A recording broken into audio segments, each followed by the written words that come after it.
In this lesson, we shall focus on mathematics paper 1. It was as it was written in November 2023. It was written in 3 hours out of 150 marks in the Republic of South Africa, grade 12 mathematics. And we are getting started. The first question that we're going to solve is 1.1.1, and it said solve for x. And to solve for x, given x squared plus x minus 12 equals 0, we quickly can be able to write down the factors of that. The factors of x squared are x and x. The factors of minus 12 are plus 4 together with minus 3. And we're able to see that x is minus 4 or x equals 3, like so. So we're good. And we're able to solve 1.1.1. 1.1.2, now this one must be solved correct to 2 decimal places. So if we have exactly 3x squared minus 2x equals 6, it is exactly the same as 3x squared minus 2x minus 6, and this equals 0, which means x is minus b plus or minus the square root of b squared minus 4ac all over twice a, and this is minus. So it is minus 2 plus or minus the square root of the b squared. Right, so the b squared is going to be exactly minus 2 squared minus 4a, which is 3, minus 6, all divided by twice a, which is 3, which means therefore negative and negative gives us plus, and you have the square root. Right, so obviously now here, if we have 3 times 6, which is 18, 18 times 2 is actually 36, 72, and this is 76. So you have 76 under the square root, and it is 2 by 3, which is 6 there. From which we're able to see that this is 2 plus the square root of 76, and you divide this plus 6 by 6, or it is 2 minus the square root of 76, in which case you divide everything by 6. Okay, simultaneously, we're able to launch our calculator. If I lose you on the line, please ensure that you're able to reconnect. Okay, we can launch our calculator to confirm our calculations to make sure we get the correct answers to these questions. So at this point, for example, if you have open bracket minus 2 close bracket squared minus 4 open bracket 3 close bracket open bracket minus 6 close bracket, and it is exactly 76 there. And now at this point, if we then continue, we obtain the following. We are able to see that indeed, if we use our calculator, what we then have here is that x is approximately the following. Right, so x becomes approximately the following. Okay, so we have, yeah, okay. Right, so using our calculator, we're able to see that now in the case of the plus, what we have, it is 1,79, or x is approximately minus 1,12. So these are sort of the results, the answers, the solutions to 1.1.2. We have 2 roots to the quadratic equation there. Next question. Right, I know very well that you can solve some of this, but I'm going to give homeworks on the group. Okay, in this November 2023 exam, they gave the square root of, which is a radical equation. Right, so this radical equation, the square root of 2x plus 1 equals x minus 1. If you're given this square root equation, an equation that involves square roots, what we do is we square both sides of the equation. And if we square both sides, we get 2x plus 1, and this is exactly x squared minus 2x. So this is exactly x squared, and we have here minus 2x plus 1, and this is exactly x squared. Bringing the 2x across is actually minus 4x equals 0, because 1 minus 1 is 0. Factoring x with x minus 4, and this equals 0, meaning x is 0 or x is 4. Okay, if you put 0 in the place of x, you have 0 minus 1, which is a negative. The square root, so one way to test is to quickly go to the part that has that does not have the square root. So you substitute in the place of x, you put 0. 0 minus 1 is minus 1, meaning the square root is negative, and then we know that is not applicable. And the conclusion, therefore, is that x itself is not 0. But if you put x equal to 4, there 4 minus 1 is 3, but also here 2 by 4 is 8 plus 1, which is 9. The square root of 9 is 3. 3 indeed equals 3. So yeah, this is the correct answer to the problem. So so now what we then have is the following. Right, so we have exactly x squared minus 3, which is bigger than 2x, which is x squared minus 2x. Right, so we have x squared minus 2x minus 3, which is actually bigger than 0. So that in the end, then what we have here is we have x minus 3, and then we have x plus 1, which is bigger than 0. These are clearly the factors of this particular equation. When you get to this point, we're looking at this problem here. So we do the critical values. What are the critical values? The critical values are x equals 3, x equals minus 1. Okay, if this is true, we actually know very well that this shape here has a minimum vertex, because the coefficient of the x squared is 1. Right, so if this is greater than 0, meaning we have the open circles here, and we go up like so. Right, so this is the x-axis, which means at this point we locate minus 1 together with 3. At this point, we have that x is less than minus 1, or x is bigger than 3. Right, so we continue to solve the further questions. Okay, let us solve simultaneous equations in 1.2. Right, so we have x plus 2y, which is x plus 2. This one is x plus 2 equals 2y. Okay, so if you have x plus 2 equals 2y, this means, therefore, that x is equal to 2y minus 2. And therefore, you have 1 over x plus 1 over y equals 1. The implication, therefore, is we take the lowest common denominator. If we take the lowest common denominator, which is the product of x and y, so we have xy times 1 over x plus xy times 1 over y, and this is xy times 1.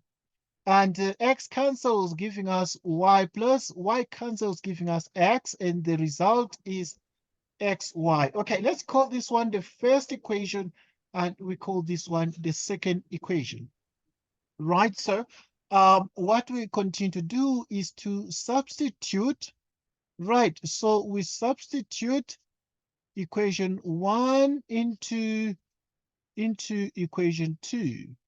If substitute equation 1 to equation 2, wherever, so you have y plus, wherever there is x, you put 2y minus 2 in the place of x. So you put 2y minus 2, and this is, here there's x also, so you put 2y minus 2, and you multiply by the y.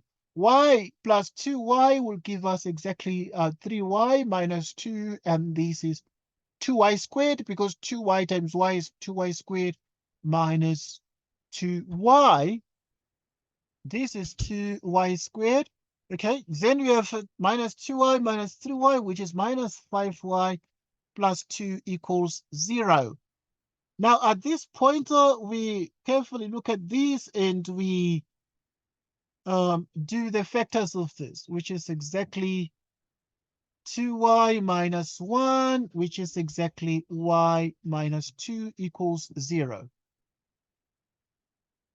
which is y equals 1/2 or y equals 2. Right, continuing. So whenever y is 1/2, for example, we can use this equation. We can use the equation x equals 2y minus 2, so that this is 1/2 minus 2, and if you cancel, which is 1 minus 2, which is minus 1. So x equals 2y minus 2, which is 2. The y is 2 minus 2, which is 4 minus 2, which is exactly 2.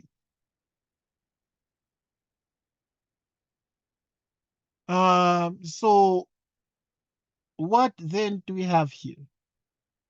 What then do we have here? So we can see that when x is 1/2, when y is 1/2, x is minus 1. And when x is 2, y is also 2. And we've solved the simultaneous equations here. Okay, we continue to do 1.3. In 1.3, they're saying given the equation 2 to the power that. So we're given 2 to the power m plus 1, 2 to the power m equals 3 to the power n plus 2 minus 3 to the power n, which is 2 to the power m times 2 to the power 1, 2 to the power m, 3 to the power n, 3 to the power 2, 3 to the power n.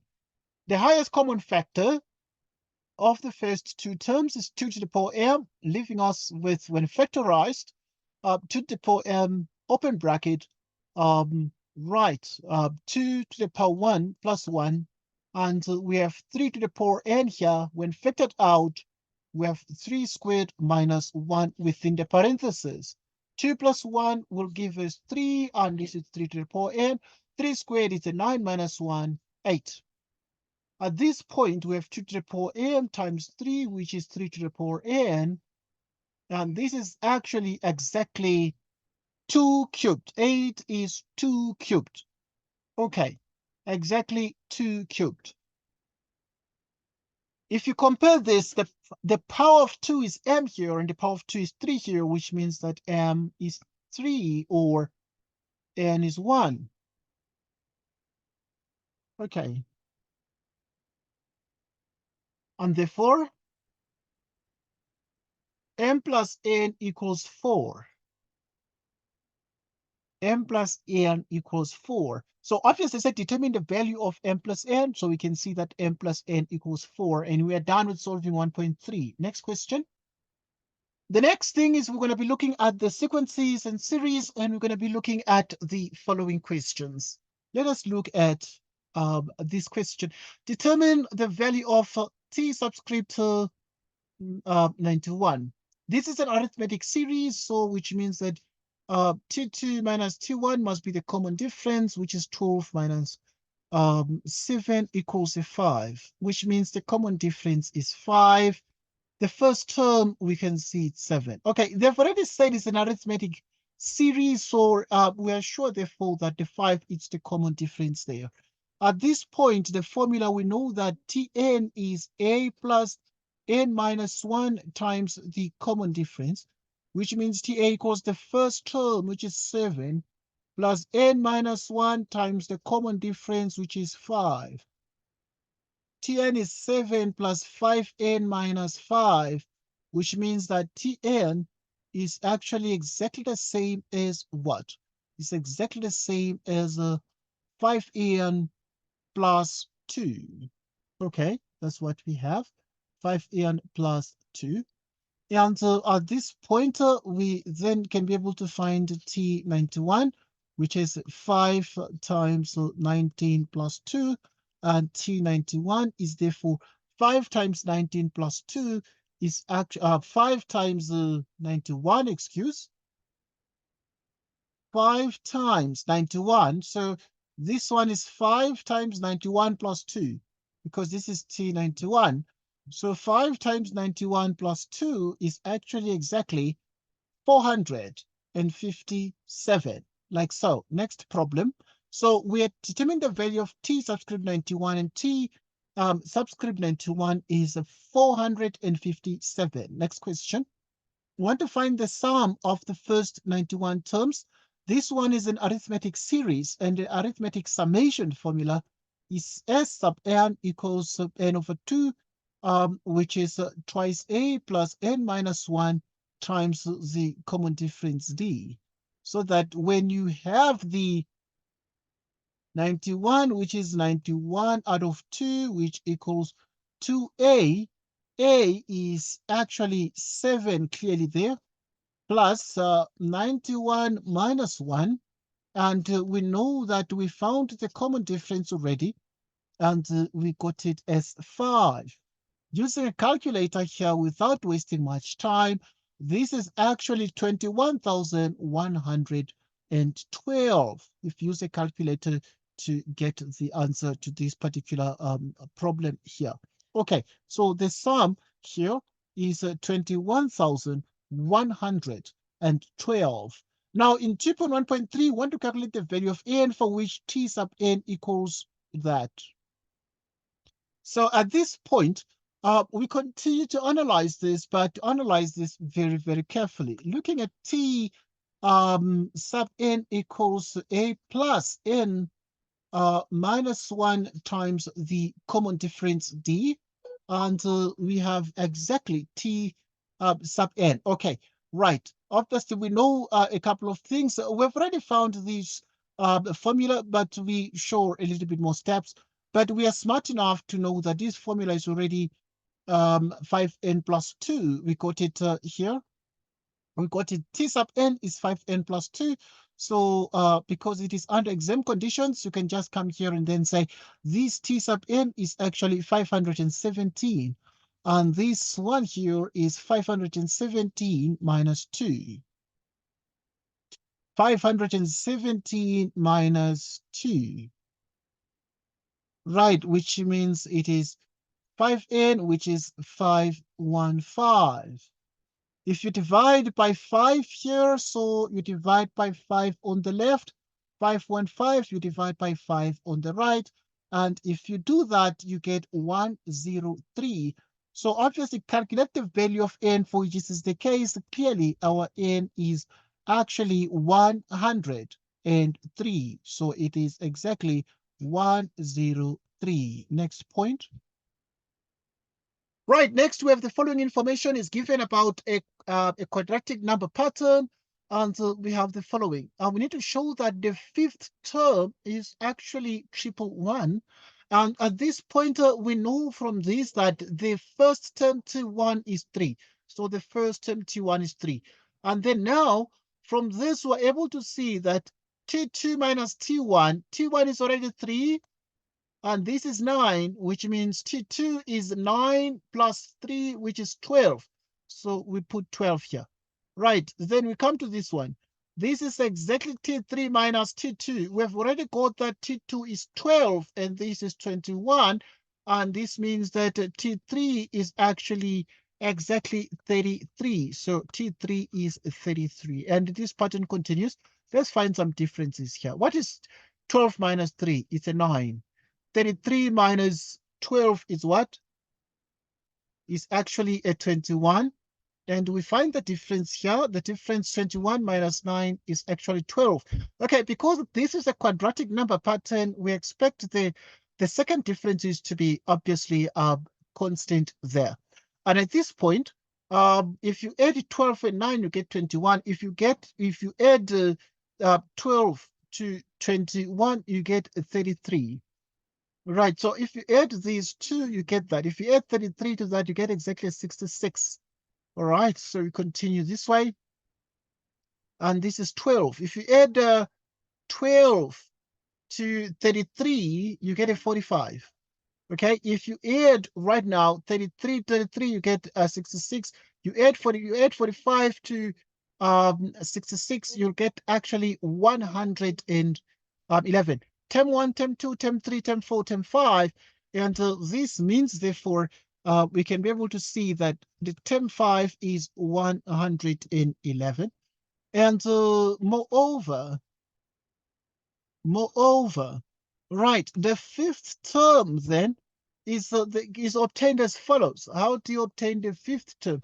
So to obtain the fifth term, you start by adding the first term, which is 3, and then we add to that the number 9, and then we add to that the number 21, and then we add to that the number 33, and then we add to that the number 45, and therefore this is exactly a triple one. So right, to get the fifth term, we can add 3, 9, 21, 33, 45, and if you add all of them, we're able to get the fifth term that is required there.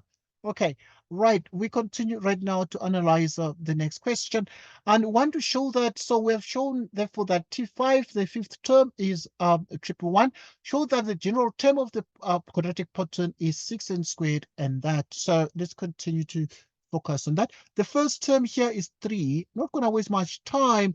We know that the second term is 12. The third one is 33.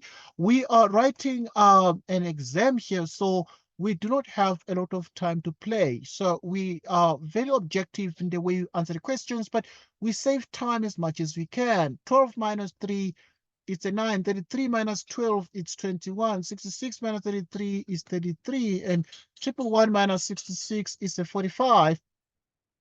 Getting the differences here, we exactly have 12, 12, 12.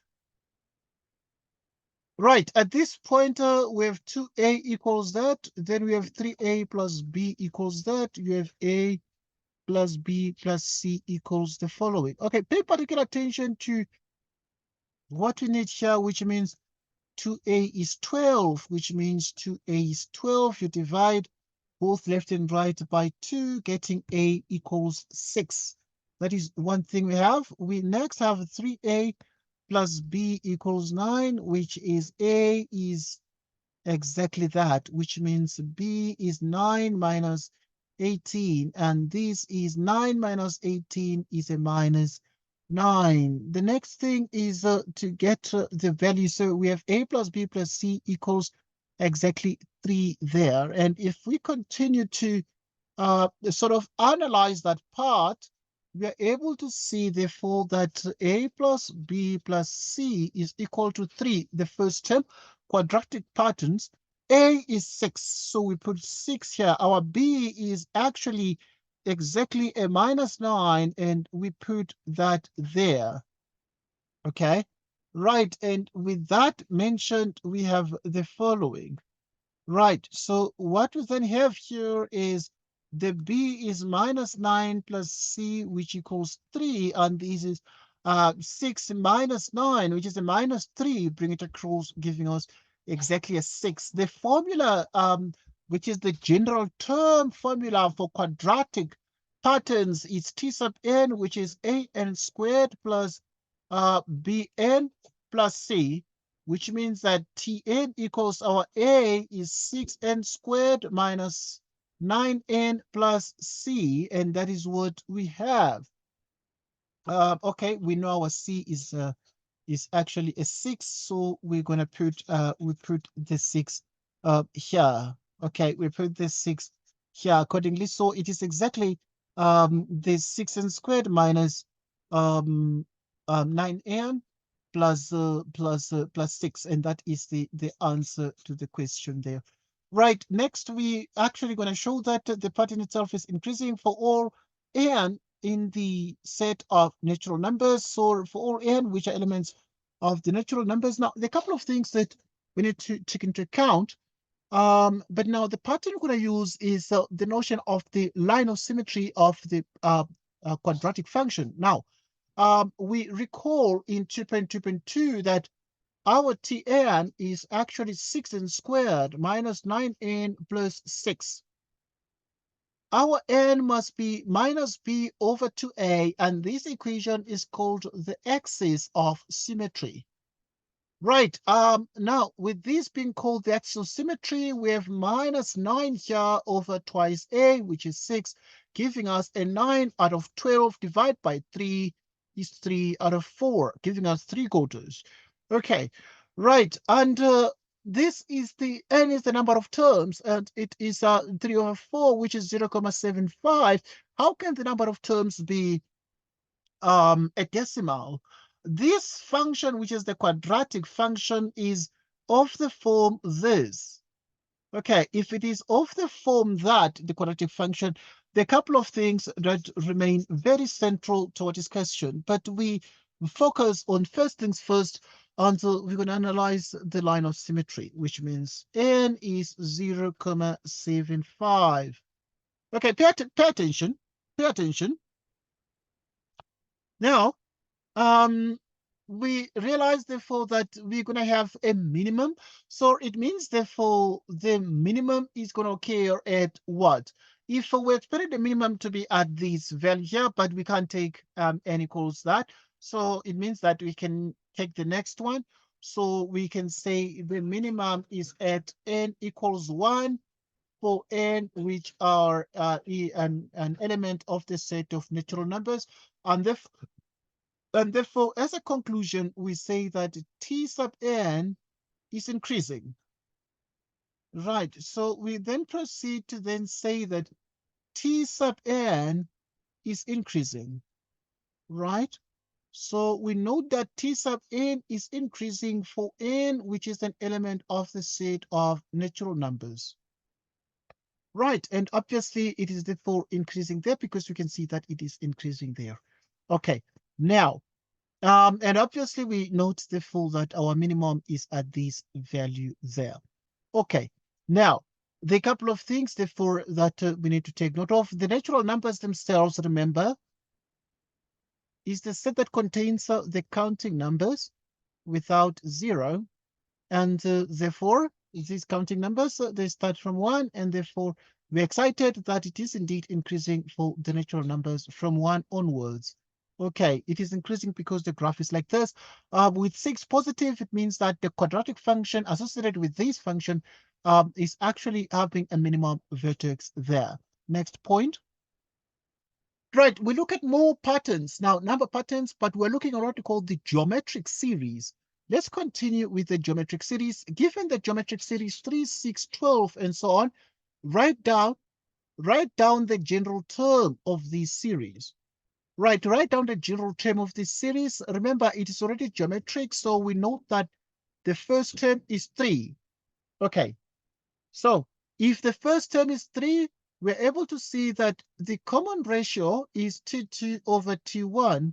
T2 is 6 over 3, which is 2, and this is actually ANAR squared. Right, so in other words, this is actually AR to the power n minus 1, excuse me. Okay, right? So if it is exactly this, which is the general term formula, so that T sub n equals the first term is 3, the constant ratio is 2 to the power n minus 1. And this is nothing other than the actual general term of this series. It is 3 times 2 to the power n minus 1. And we are done with the general term. We look at the next one, 3.1.2, want to calculate the value of k such that this summation is 98,301. Now, there are a couple of things here that remain very, very important for us. Okay, so we need to write this out. So if we have k summation, p equals 1, 3 out of 2, and we have 2 to the power p. If you put p equals 1, this is 3 out of 2, p to the power 1 plus 3 out of 2, and we have 2 here. 3 out of 2, and you have 2 to the power 3, and so on. Okay, 2 cancels, giving us 3 plus. Okay, 4 divided by 2 there. 4 divided by 2, it's 2 by 3, 6. And 2 divided by 2 to the power 3 is 8. Divide 8 by 2, it's a 4. 4 by 3 is 12. Okay, 3, 6, 12, it's it's exactly this that has been given. But obviously, we can see, therefore, that this here is determined up to k. Now, there's something we need to note that our Sn is given by a 1 minus r to the power n divided by 1 minus r. You can also write it as follows: r to the power n minus 1, r minus 1, r is not 1. So in the end, it means therefore you have that as k, so we can write it as sk. Right, so we're going to actually take that formula and write it as S subscript k, which is the first term, which is exactly 3, which is 2 divided by k minus 1. Can use that formula there. Divided by, can use any of these using the bottom one. And then here you have 2 minus 1, and this summation is actually 98,301. We're using the geometric sum formula. Okay. At this point, 2 minus 1 is exactly a 1. And we then continue to have these. And then now, 2 to the power k minus 1, which is 98,301. So which is 2 to the power k, which is 98,301. You divide by 3. You divide by 3. And if you divide by 3, then this becomes 2 to the power k minus 1. If you divide this by 3, it becomes exactly 32,767. Adding 1 is 2 to the power k, which is 32,768. Okay, which is 2 to the power k, and it is exactly 2 to the power 15. Right.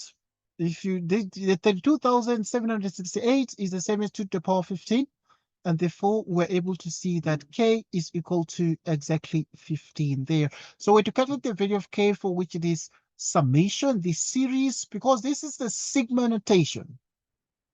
This is what you call the sigma notation. We convert the sigma notation to a series, and the word series means sum in mathematics. So we get the sum, which is the result after addition of the terms. We continue to solve the next problem. Right, the next question, we're looking at the geometric sequence. And arithmetic sequence have the same first term. The common ratio of the geometric sequence is 1/3, so that is the common ratio. The common difference of the arithmetic sequence is actually 3. The sum of 22 terms of an arithmetic sequence is 734, more than the sum of to infinity of the geometric sequence, meaning that at this point you have that Sn equals n over 2 into 2a plus n minus 1 times the common difference, meaning that obviously we're finding the sum of 22 terms, meaning that we have n is 22. 22 terms means that n is 22, and we have 22 out of 2.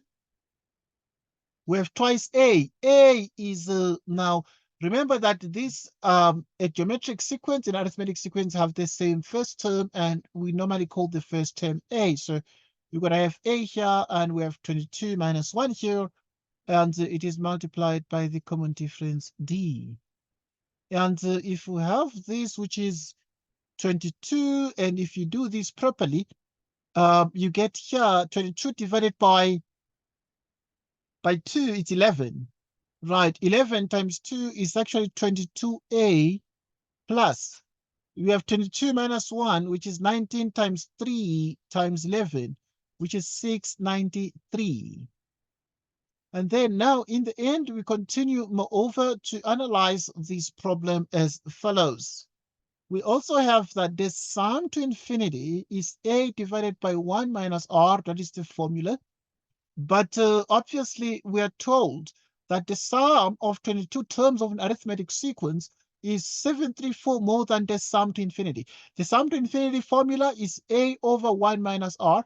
What is A? A is the first term, 1 minus the constant ratio, 1 over 3. But here they're saying the sum of 22 terms of an arithmetic sequence is 734 more than the sum to infinity. So, which means that the sum to 22 terms is more than the sum to infinity by that. So, which means that we must add 734 on the right hand side. Now, the sum to 22 terms is actually as written here, 22a plus 693 plus 693 is the sum to infinity. And what is the sum to infinity?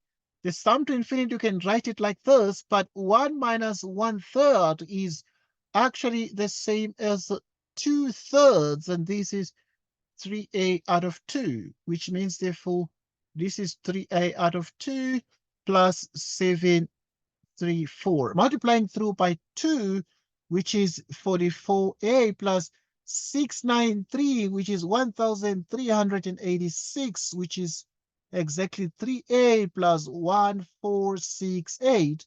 And therefore, we have that 44a minus 3a is the same as 41a. And 41a, we have 1468 minus 13, that which is 82, which means 41a is 82 divided by 41 divided by 41, and therefore which means that a equals 2. Okay, obviously the question was calculate the value of the first term, and we can see that the first term is 2, and we have solved this problem step by step. Next question. Right, in the next question, we're going to be looking at graphs and functions. And the first question, it says, write down the equation of the asymptote. Obviously, we understand that sketched below in question 4 is the graph of the exponential function 2 to the power x minus 1 over the interval between -2 and 4. A and B are respectively the y and x intercepts of f, and you can see there. So in this particular question, we want to write down the equation of the asymptote.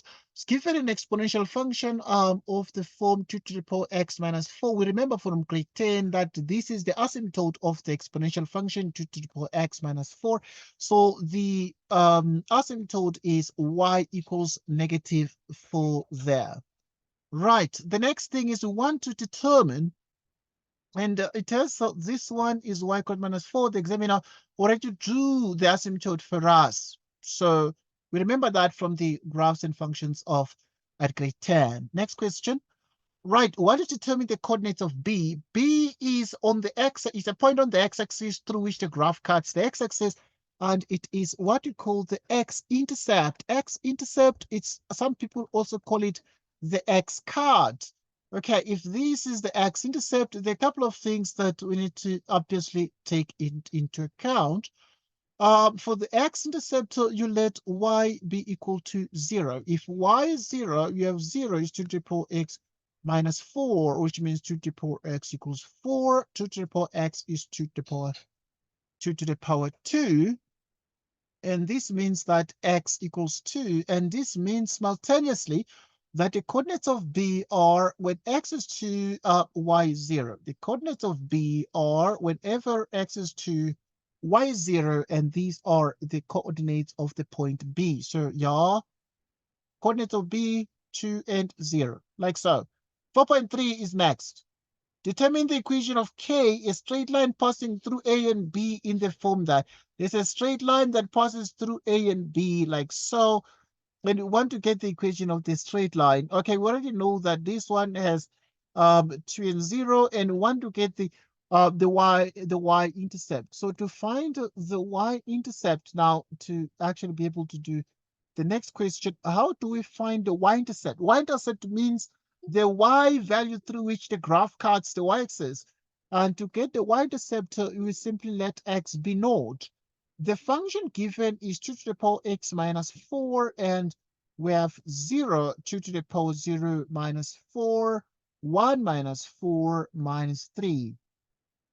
The coordinates of A would be that we have x is 0 and y is -3. Now, if this is the case, we continue as follows. We need the slope, which is change in y, change in x. y2 minus y1 over x2 minus x1.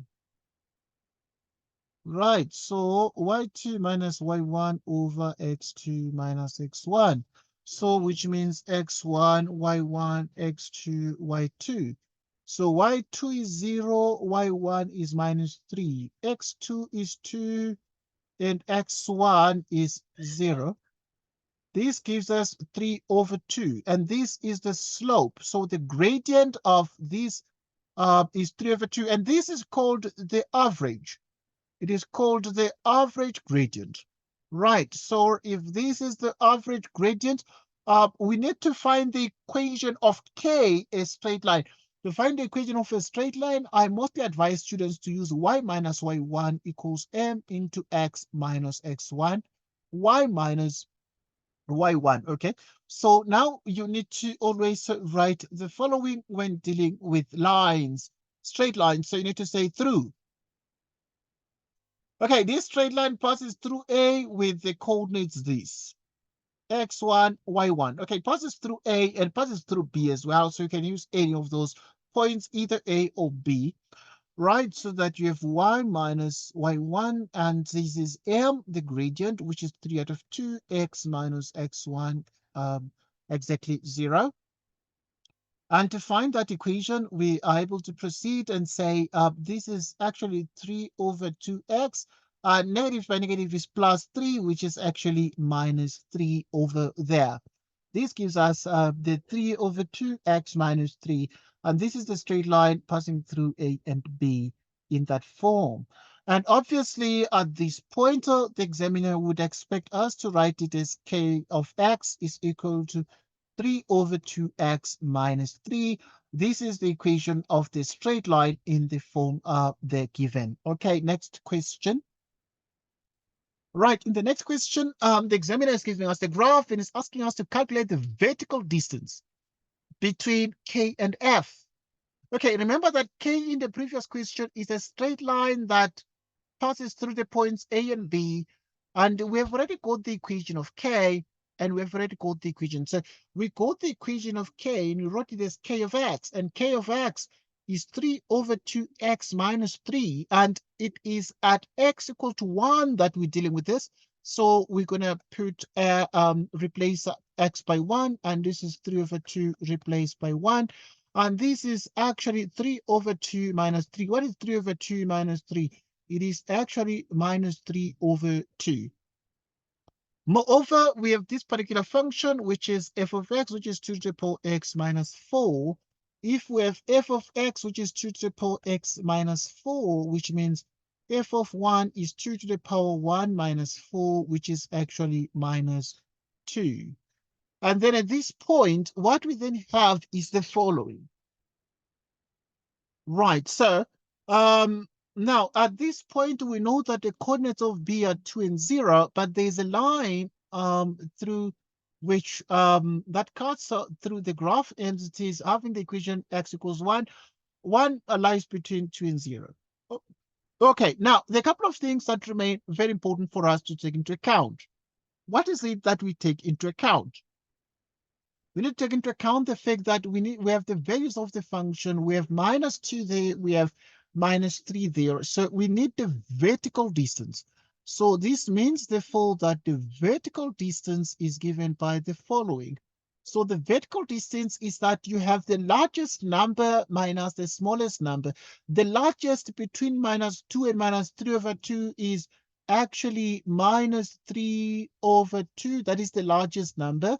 We subtract the smallest number, minus 2, and this is actually minus 3 over 2 plus 2.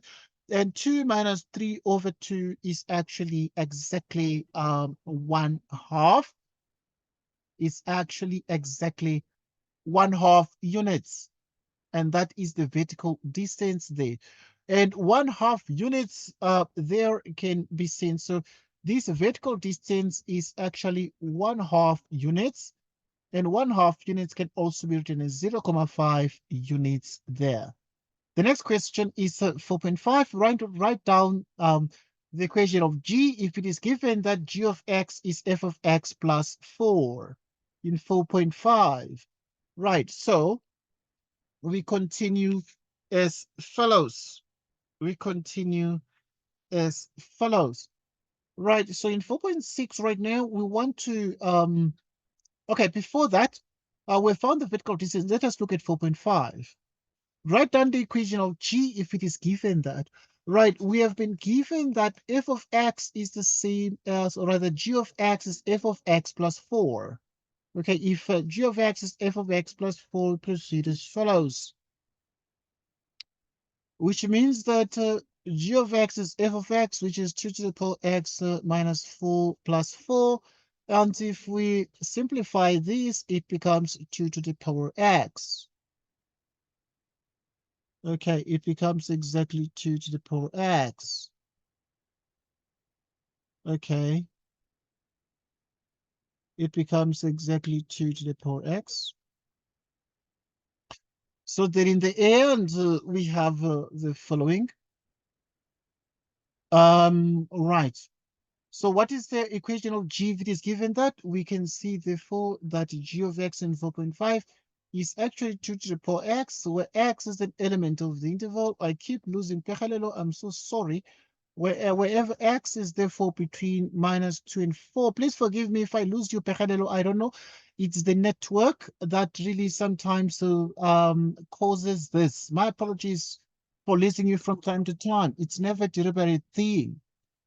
Is not intentional. So we're looking at 4.6. We want to write down the domain of G inverse. So the domain of G inverse, if g of x is this, and the function f is between -2 and 4, -2 is included and 4 is excluded. Now, to write down the domain of the inverse of G, we proceed as follows. We proceed as follows. Now, we continue and note the function G. The function g of x is 2 to the power x, and x is actually between -2 and 4. Okay, yeah, forgive me there. I keep losing Pechalelo. My sincerest apologies. I don't know why. I don't know why I lose you. It's the network, I think. Okay, apologies there. Okay, remember that in this question, we got that g of x is this. So we want to get right now the domain of the inverse of G.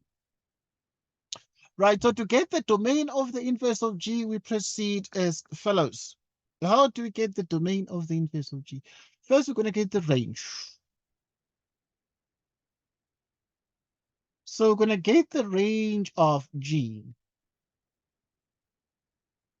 Right, so to get the range of the function G, we note something about this function. So whenever x is -2, what is y? So we compute. So G at -2, whenever x is -2, we want to get y. So this is 2 to the -2, which is 1 over 2 squared, which is 1 over 4. So whenever G is 4, which is 2 to the 4, which is 2 to the 4, is exactly 16. So when x equals 4, we have that y is 16. Now, and this corresponds with whatever the function is going to be over there. Now, let us analyze this.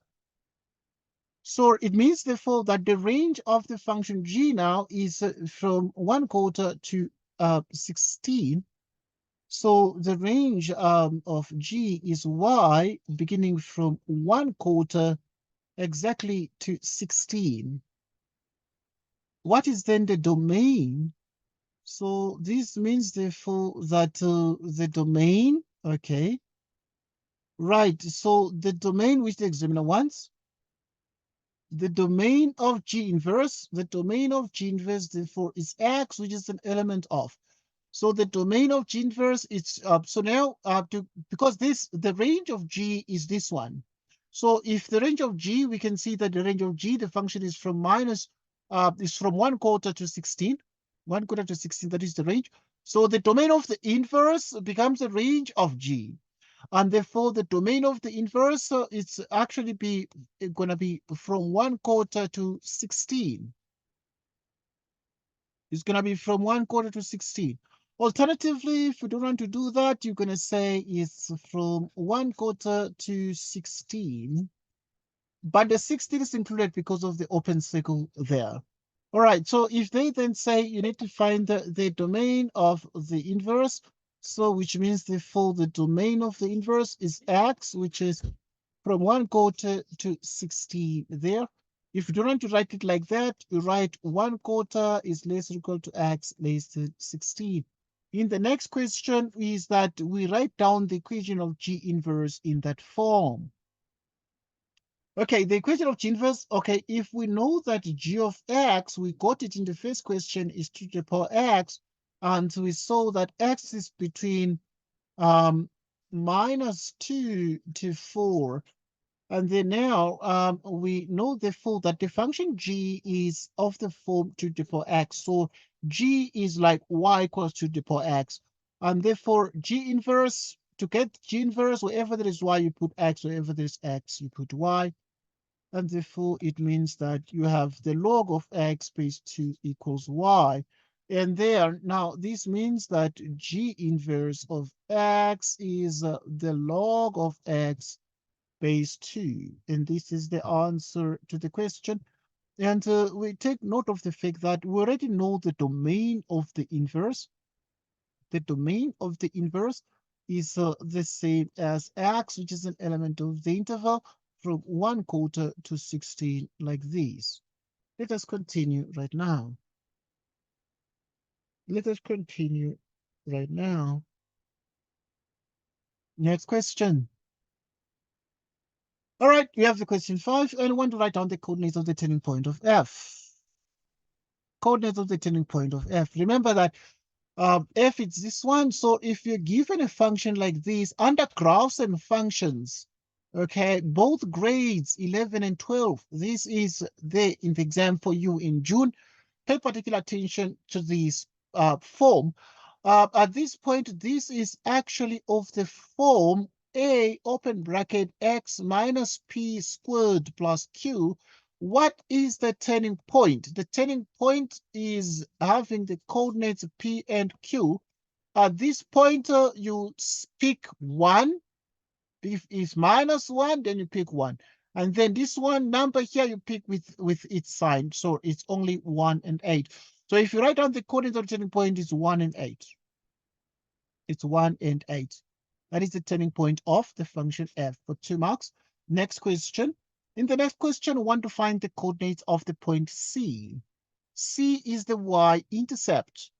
Right, it is the y-intercept of the parabola function. So now, if we want to get the y-intercept, we proceed as follows. How do you get the y-intercept? You let x be 0. Obviously, it is the y-intercept of f. Right, so, and then you have f of x, which is -1/2 x minus 1 squared plus 8, which means f of 0, which is -1/2 0 minus 1 squared plus 8, giving us f of 0 is actually -1/2 plus 8, and this is 16 minus 1, which is actually 15 over 2, and 2 goes how many times? Goes 7 and 1/2.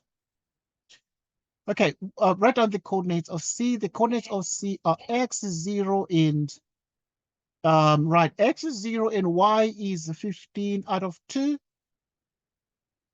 Or you can say x is 0 and y is 7 and 1/2. Next, we want to actually look at 5.3 and want to calculate the value of d. The value of d. Right. So the value of d is what we can see over there. This is part of the rectangular hyperbola. The rectangular hyperbola has that equation in this question. Right, so to find the value of d, there are a couple of things we need to note, but we need to note that d, rather b, has the coordinates 1 and 8, and b is the turning point, and we got 1 and 8 from there. So now our g of x is d out of x, but it is passing through b with coordinates 1 and 8. which is x and y, which means therefore that y is 8 and x is 1, which means that d is 8. Right, and which means therefore that d is 8. Right, when d is 8, we have got the answer because the rectangular hyperbola passes through that point. It passes through the point B there, whose coordinates we know very well. Next question. Right, want to write down the range of G. And to write down the range of G, G is the rectangular hyperbola. What is its range? So the range of G in 5.4, we see that it is, the range is the set of all y's which are elements of real numbers, but we say that y is not 0. We note that y is not 0 there. Why? Because the x-axis has different names. So the x-axis is also called the y equal to 0 axis, which is most certainly the x-axis. In which case, therefore, we can see that this one is the asymptote. It is the asymptote of the rectangular hyperbola. The rectangular hyperbola has two asymptotes. It has a horizontal asymptote, which is the x-axis, and the vertical asymptote, which is the y-axis, and this is also called an asymptote of the function. So this is the range of the function g. Next question. For each values of x, will the product of the functions be negative? In which case, if you multiply two numbers and get a negative, either the first function is positive, negative, and the second one is positive, and therefore the result is negative, which is less or equal to 0. Or it can be that the first one is positive and the next one is negative, and the result is therefore negative, which is less than or equal to 0. In which case, we need to analyze this function. This function is negative here because it is below the x-axis. The function is positive there because it is above, and it is negative there. The function is negative there because it is below. It is positive there. We're interested in the parts where the one is either the first one is negative and the other one is positive, or positive, negative. So we can cut here like this and analyze it, see what we have. Okay, they are negative here, all of them. All right, but at this point, you can see this one is positive here, and so this one is negative here, up to this point here. One is positive and the other one is negative. And then here we are having that both functions are positive, but you could also cut here. This one is negative and this one is positive. So, which means that for in 5.5, we're going to say we have -3 is less than x less than 0. Let's take that into account. So, yeah, we have this. Oh, x now is bigger than 5, bigger or equal to 5. Simultaneously, x is an element of the interval -3, 0, union 5, infinity. Okay, because if you start from 5 to infinity, you go all the way, you're going to infinity. So yeah, this one here is between -3 and 0, but 0 is excluded. X can be equal to 3 because the function is equal to 3 here. But this one is an asymptote of the rectangular hyperbola. Because an asymptote, we can't say less or equal to. So it's between -3 and 0, but we cannot say x equals 0. So x is strictly less there. Okay, but now at 5 here, we can say 5 to the right. One of the functions is positive and the other one is negative. Negative means it is below the x-axis. Positive means it is above the x-axis there. The next question. So we had to find the values of x for which the product is negative, and these are the values of x. Next question, want to find to calculate the values of k for which these will not intersect. Let's look at 5.6. Right, calculate the values of k so that h of x equals -2x plus k will not intersect the graph of g. So if you look at this now, let's look at this question very, very carefully at this point. So to do this one, we'll have to consider the two functions h and g. And now we want them to do what? These functions, we want them not to intersect, not to intersect. So we are saying h equals g. So h is minus 2x plus k, and g is actually the same as 8 over x. Cross multiply, which is minus 2x squared plus exactly kx equals 8, which means that it is minus 2x squared plus kx minus 8 equals 0. The discriminant is b squared minus 4ac. B is actually k squared minus 4a is minus 2, c is minus 8, and therefore this is k squared minus 64. And if they do not intersect, so that they will not intersect, it means the discriminant is less than 0. At this point, we have k minus 8. Okay, the fact that we have k squared minus 64 is less than 0, we can find the factors of this like so. There are things we call the critical values of the associated inequality, and the critical values are k equals 8, k equals minus 8. And at this point, we're able to realize, therefore, that we have that, yes, hello, my dear. All right, my dear. Right, so we continue, guys, to solve this particular problem. Right, we continue in the next 1 minute. Please stay on the line.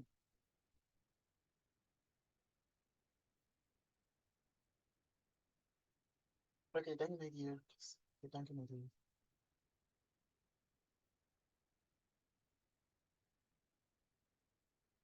Okay, we are here, guys. We are here. We are here. We're here. We're not gone. I'm not gone. We are here. Right. We have the following: the critical values. We have that. But you see, if this is negative, it means that we are back to question 1, and it means that the solid quadratic is actually like this, and now it is a smiley face. If it is a smiley face, we have the critical values minus 8. You put the negative, the smallest one first, and then the biggest one on the right. You order your numbers on the x-axis here, okay, or you can even call it here the k-axis, because this is a function of k. Okay, right. So at this point now, when you are saying this quadratic is negative, it means therefore you are looking at the part that is below. Okay, so the quadratic is negative. It is negative, therefore, between minus 8, k less than 8. Okay, if you don't want to say that, so yeah, you can write it like that, or you can say k is an element of the interval between minus 8 to 8. So k is an element of the interval between minus 8 to 8, because we want the part where this is the discriminant b squared minus 4ac is less than 0. It is negative. It is negative below the x-axis, and it is positive above. But we don't want it to be positive because we want them not to intersect. If they do not intersect, then the discriminant is negative. Okay, next question. 5.7. H is a tangent to G at R. Okay, there is H. So H is a tangent to G at R, right, at R, a point in the first quadrant. If H is like this, remember H is a negative gradient. So we have that H of x is minus 2x plus, okay, k is 8. We've already got k equals 8 in the previous question there. So at the critical values, and this would mean k is 8 whenever these intersects. Whenever H and G have a point of intersection there. Now, the couple of things that remain very important. Now, H, now we're saying H is a tangent to G. So H is a tangent to G. A tangent touches the curve at one point, at most at one point. Calculate T such that we have this, such that this function intersects G. Okay, the function examiner is very clever, and they're giving us a function y equals f of x plus t. They're giving us a function y equals f of x plus t. At this point, we need to take a couple of things into account. What do you need to take into account at this point?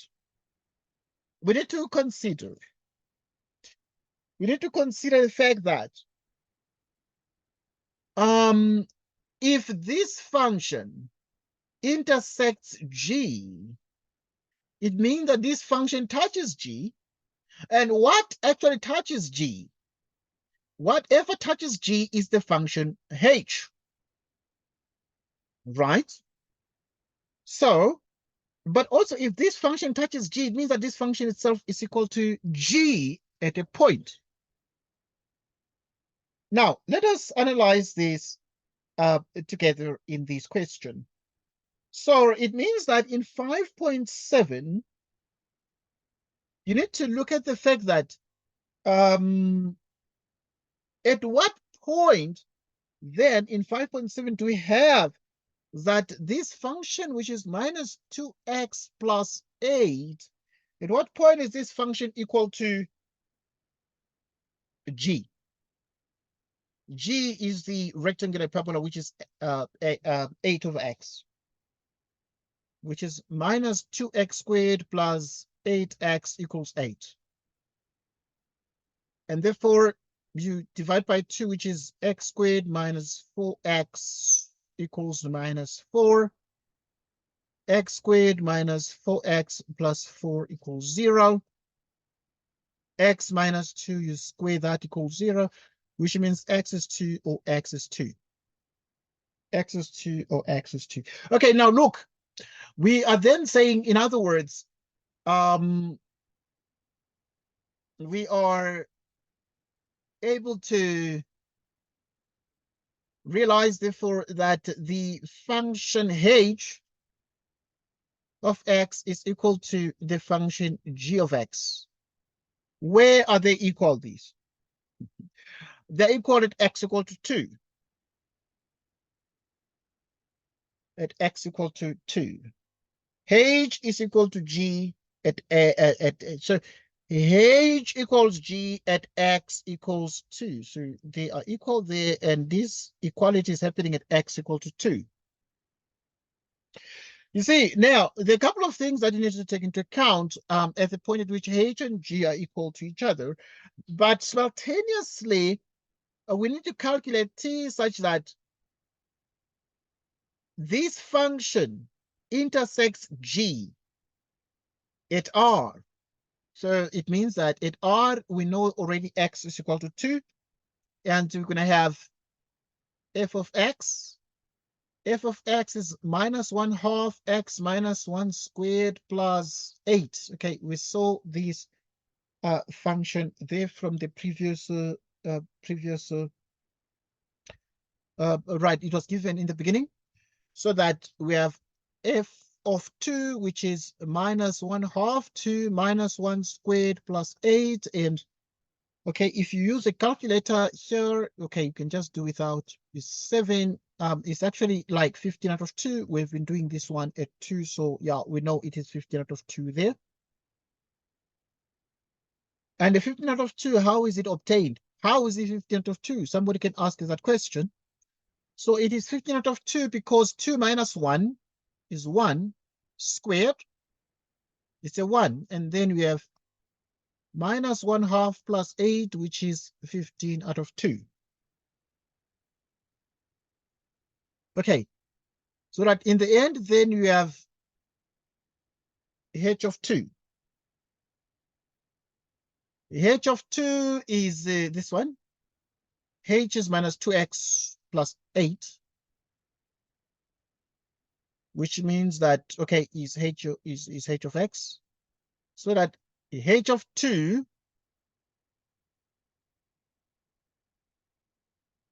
good. H of 2 is minus 2 plus 8, which is actually 4. Okay. Now, at this point, we are coming back to this equation. And this equation is, let me do it in green color. So this equation is y equals f of x plus t. And this is actually the function h, because we want this to intersect g, and it is h that intersects g, which means that we want this to be the same as h and equals f of x plus t. Okay, pay particular attention to this, because what this means, therefore, it means h at 2 is f at 2 plus t. What is h at 2? It is 4. What is f at 2? It's 15 over 2 plus t, like so. Okay, want to solve for t here, so which means therefore that t is equal to 4 minus 15 over 2. And 2 by 4 is 8. 8 minus 15 is minus 7 out of 2. Obviously, we have to get the value of t here, and we can see that t is minus 7 out of 2. Let's look at the next question. So we have to find the value of t, and we got that t is minus 7 out of 2 in 5.7. Right, we continue to do the next question. Question 6 is about finance, and we're dealing with Patrick. Deposited money. Patrick deposited an amount of 18,500 into a savings account, earning R% interest per annum compounded monthly. After 6 months, his balance was 19,319 Rand and 48 cents. Calculate the value of R. Okay, now to calculate the value of R, there's something we can see about Patrick. He deposited 18,500, but you can see that his balance rose, increased from 18,000 to 19,000, meaning that you're going to use the formula with the plus. But this is compounded monthly. It is compound interest, so we don't use simple interest, but we use compound interest there. And now, because now his balance was then this in future, it was 19,319 and 48 cents. The present value was exactly 18,500. 1 plus, okay. What is the R? So then you put R, okay, because it's compounded monthly, you put 12 and you multiply by 100, 1,200. And therefore, this is after 6 months. So N is 6 months. We want to calculate the value of R. So we take the 19,319 and 48 cents. We divide these by 18,500. And this is 1 plus R divided by 1,200 to the power 6. To the power 6. At this point, we actually solve this particular question. So what we do is we take the sixth root both sides of the equation. So we're going to have the sixth root of 19,319 and 48 cents divided by 18,500. 1 plus R divided by 1,200. Okay. And we have, okay, we're going to take the sixth root. We're going to take the sixth root. So which is 1 plus R out of 1,200. Okay, let's write clearly here, 1,200. So we're going to have exactly 1,200. Okay, I want to finish this paper. That is the reason why I'm just moving. Right, so it is to the sixth power. Okay, we're doing the financial mathematics now, compound interest. But this is called appreciation when you deposit money, which is 18,000, and then it becomes 19,000. So it has increased, it has appreciated, or it has increased in value. Here we want to solve for R. So we want to remove the 6. We take the sixth root. And if we take the sixth root, we obtain the following. If you divide 19,319 and 48 cents by 18,500 and you take the sixth root, it becomes the sixth root of exactly 1,04429, which is 1 plus R divided by 1,200. want to get the numerical value of R, and we are able to see that R over 1,200 is actually the same as 0,00725. Want to get R, and R is actually the same as 8,7%.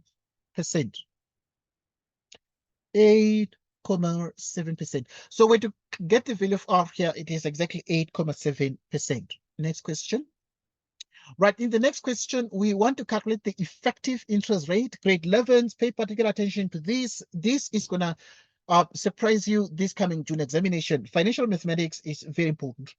Right, so there are key things about finance that you need to take note of, but also there's something we call 1 plus effective interest rate is 1 plus I nominal norm divided by M nominal interest rate, and it is raised to the power M like that. That is the formula we use to calculate the effective interest rate. And so we continue as follows. Right, so at this point, what you can do is 1 plus. Right, so you can take this I effective, you can divide it by 100. And this is 1 plus the following. Right, 1 plus the following. Okay, so we continue. We continue.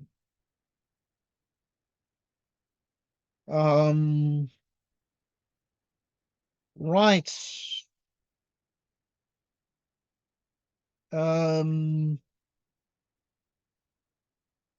Okay, we continue. So you can write exactly that way there. Okay, you can write like that. So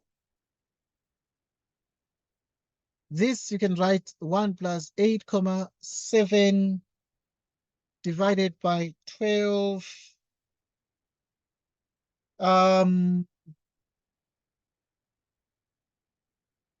Okay, continue.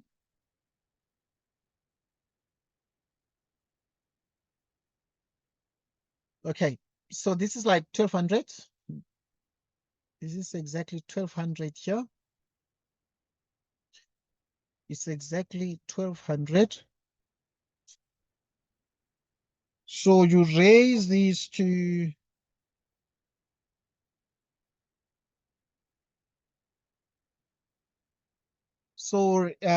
this is to the power 12 because we're dealing with 12 months.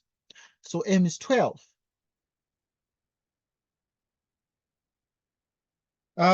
So all right, so at this point, if you have this is what we have exactly, so we can write like this. And then if you want, we can even remove this 100. It's not necessary. You can put it, but it's not very necessary. So at this point, want to get the effective rate. So which means the effective rate is 1 plus 8,7 divided by 1,200 to the power 12 minus 1. I would like us to use our calculator to do this quickly to make sure that we get the correct answer here. Right, so at this point, we can use our calculator as follows and say if you have open bracket 1 plus 8.7, and then we have 1,200. You close. You raised it to the power 12. You subtract a 1. What does it become? So what it becomes is exactly what you're seeing on the screen. So it is exactly 0.0906, 0906. So which means I effective is actually 0.0906. And then now this is the effective rate.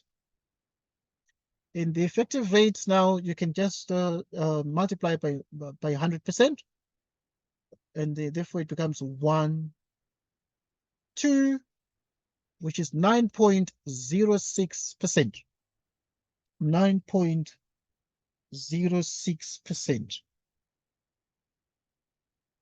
9.06%. So we found the effective rate. It is 9.06%. Please, grade 11, pay particular attention to this. This is loved at grade 11, but the matrix love it. The matric examiners love it as well. So you need to make sure that you can be able to convert from the effective rate to the nominal rate to effective rate using this formula. Next question. There's a guy called Kuda. Kuda bought a laptop for like 10,000 Rand on 31 January 2019. He will replace it with a new one in 5 years' time on 31 January 2024. The value of the old laptop like depreciates annually at a rate of 20% per annum according to the straight line method. After how many years will the laptop have a value of this? Okay, this is it is actually depreciating according to the straight line method. So depreciation according to the straight line method means we're going to use the formula with 1 minus IN. Okay, if it is appreciating, we use plus. Okay. Right, but obviously we're saying after how many years will the value of the laptop have a value of like 0 Rand? So we're going to put 0, which is the final value. But we know that the laptop was bought at 10,000. When Kuda bought it, he like paid 10,000 Rand. And this is 1 minus. Now, the interest rate is 20%. 20% is like 20% of 100. 20% of 100, which is 0.2. Okay. We multiply here, which is exactly 0 equals. Now, 10,000 times 1 is actually 10,000. Minus, which is 10,000 times 0.2 is like 10,000 divided by 5 is 2,000. N. So in the end, then you take the 2,000 N, you bring it across. 2,000 N equals 10,000. Which means N is 10,000 divided by 2,000, which is actually equal to 5. And this is the answer. This is the answer. So in the end, then we have that N equals 5. Okay, so yeah, so in other words, it is 5 years. So after how many years will the value of the laptop be worth? We have the value 0 Rand. There's a time that, so after 5 years, this laptop will be useless. Will have no value because it would have depreciated. So if you could sell it, you could sell it with 0 Rand. So we are like giving it for free. Okay, now in the next question, Kuda is doing something interesting. Kuda will buy a laptop that costs like 20,000. In order to cover the cost price, he made his first monthly deposit into a savings account on 28 February 2019. He will make his 60th monthly deposit on the 31st of January 2024. The savings account pays interest at 8.7% per annum compounded monthly. Calculate Kuda's monthly deposit into this account. Let's deal with Kuda now. But what we are able to see is that Kuda will buy a laptop that costs this. This is in the future. So we're dealing with something called the future value. The future value annuity. Future value annuity. How do we know it's an annuity? Because they are like monthly deposits. So we're going to use the future value formula for the annuities, which is X, open bracket, I plus 1 to the power N minus 1 divided by I. Divided by I. This is the future value formula for the annuities when you're doing deposits all the time. And we use this one.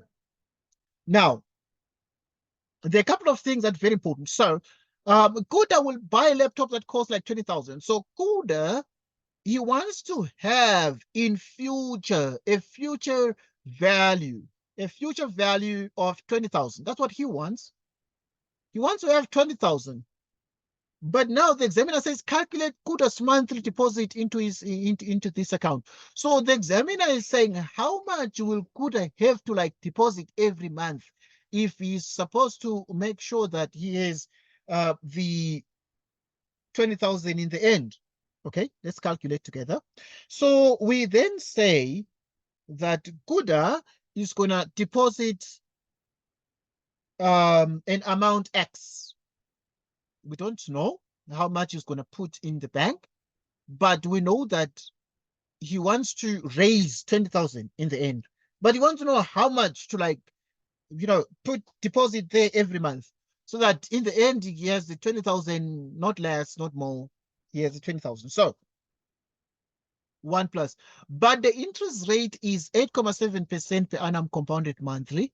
So you're gonna take the 8.7%, which is 1,200 raised to the power 60. Okay. Now take he will make his 60th monthly deposit. So obviously at this point we're dealing with 60 deposits. Minus 1, we divide everything by 8.7 divided by 1,200. So now we want to solve for X. I'm not going to waste a lot of your time there. To solve for X, we use a calculator to divide these. We say 20,000 divided by everything. And the result is going to be exactly 267,000, or rather 267 Rand and 26 cents, meaning that Kuda must deposit 267 and 26 cents. That is what Kuda needs to deposit like every month. 267 and 26 cents. That's what he must deposit there. Next question. Okay. Now Tenor wins a jackpot of 1.6 million.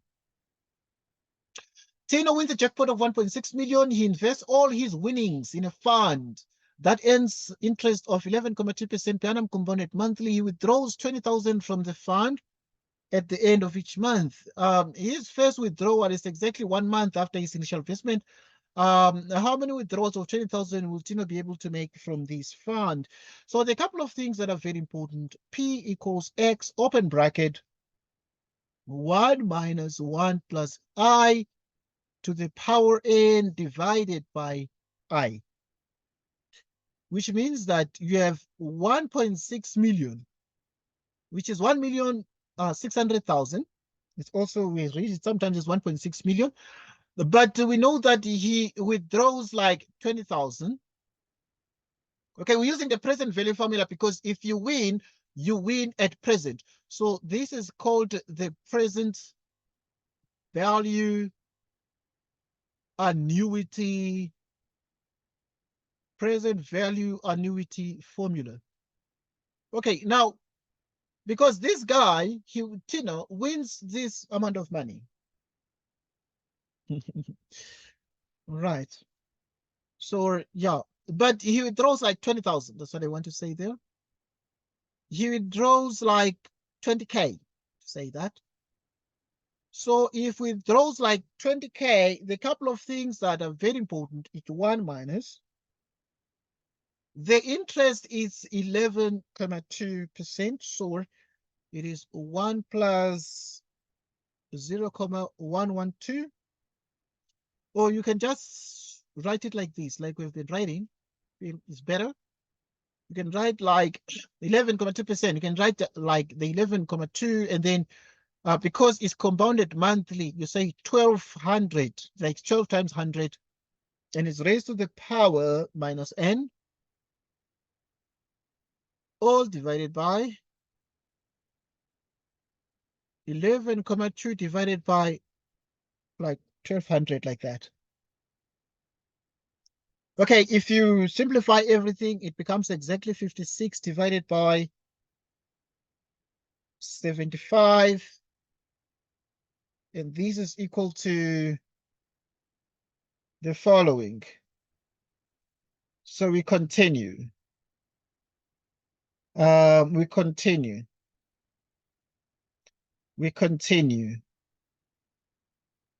As follows. Right, we continue as follows. Now, the couple of things then. All right, I'm going to explain this step, but this is going to be exactly 56 out of 75, which equals 1 minus, open bracket, 1 plus. Okay, here you have 11,2 divided by 1,200 to the power minus n. Okay, take a look at this very carefully and think about this. Okay, so here what we do is we do simplifications. We take the 20,000, we divide by 11,2 divided by 1,200 or like 1,200.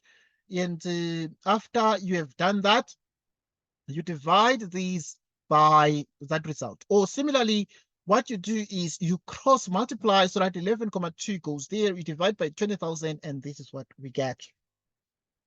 Now, at this point, we continue to simplify this, but how do we then simplify this expression? Remember, these lessons are recorded, so even if your sound breaks because of the network, but yeah, you have a full recording because the recording happens at the source. It does not happen next to you where the network is bad. It happens here where the network is excellent, at the source of the sound, which is 1 plus.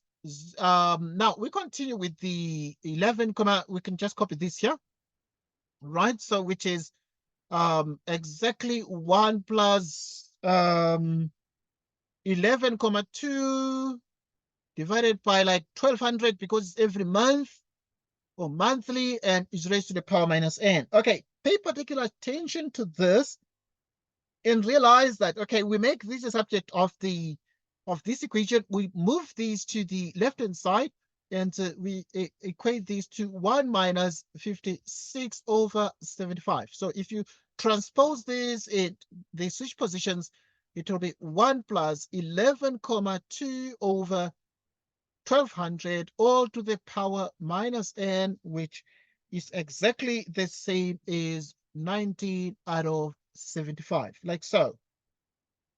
Okay, we go back to the laws of exponents because, or like rather the laws of logarithms. We want to solve for a power. If you want to solve for a power, you use the law, the logarithm. And here at this point, this is going to be minus n equals the log of 19 over 75 base 1 plus 11,2 divided by 1,200, like so. Using a calculator, we're able to get these. Now, I'm going to finish this off in green color as follows. Now, if you have this, note that what we have here is exactly a minus n, right? Take note of the fact that we have minus n, which was the power here using the log. Just learn this formula here. We use it for functions and also when we do financial mathematics. When we have an exponential equation like this, we can convert it to a log equation like that one. Okay, right. So it's something to take note of. If I'm to write here a to the power x equals b, if a to the power x equals b, so we can move in either direction here and then say x is the same as the log of b base a. So this is the law we use. So learn these. A to the power x equals b. If we want to solve for x from the exponential equation, we say x equals the log of b base a.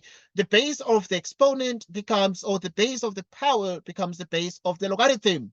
Okay, let's proceed. I want us to quickly make n the subject of the equation at this point, meaning we have minus n. Okay, if you use a calculator for this, is minus 147 decimal comma 80.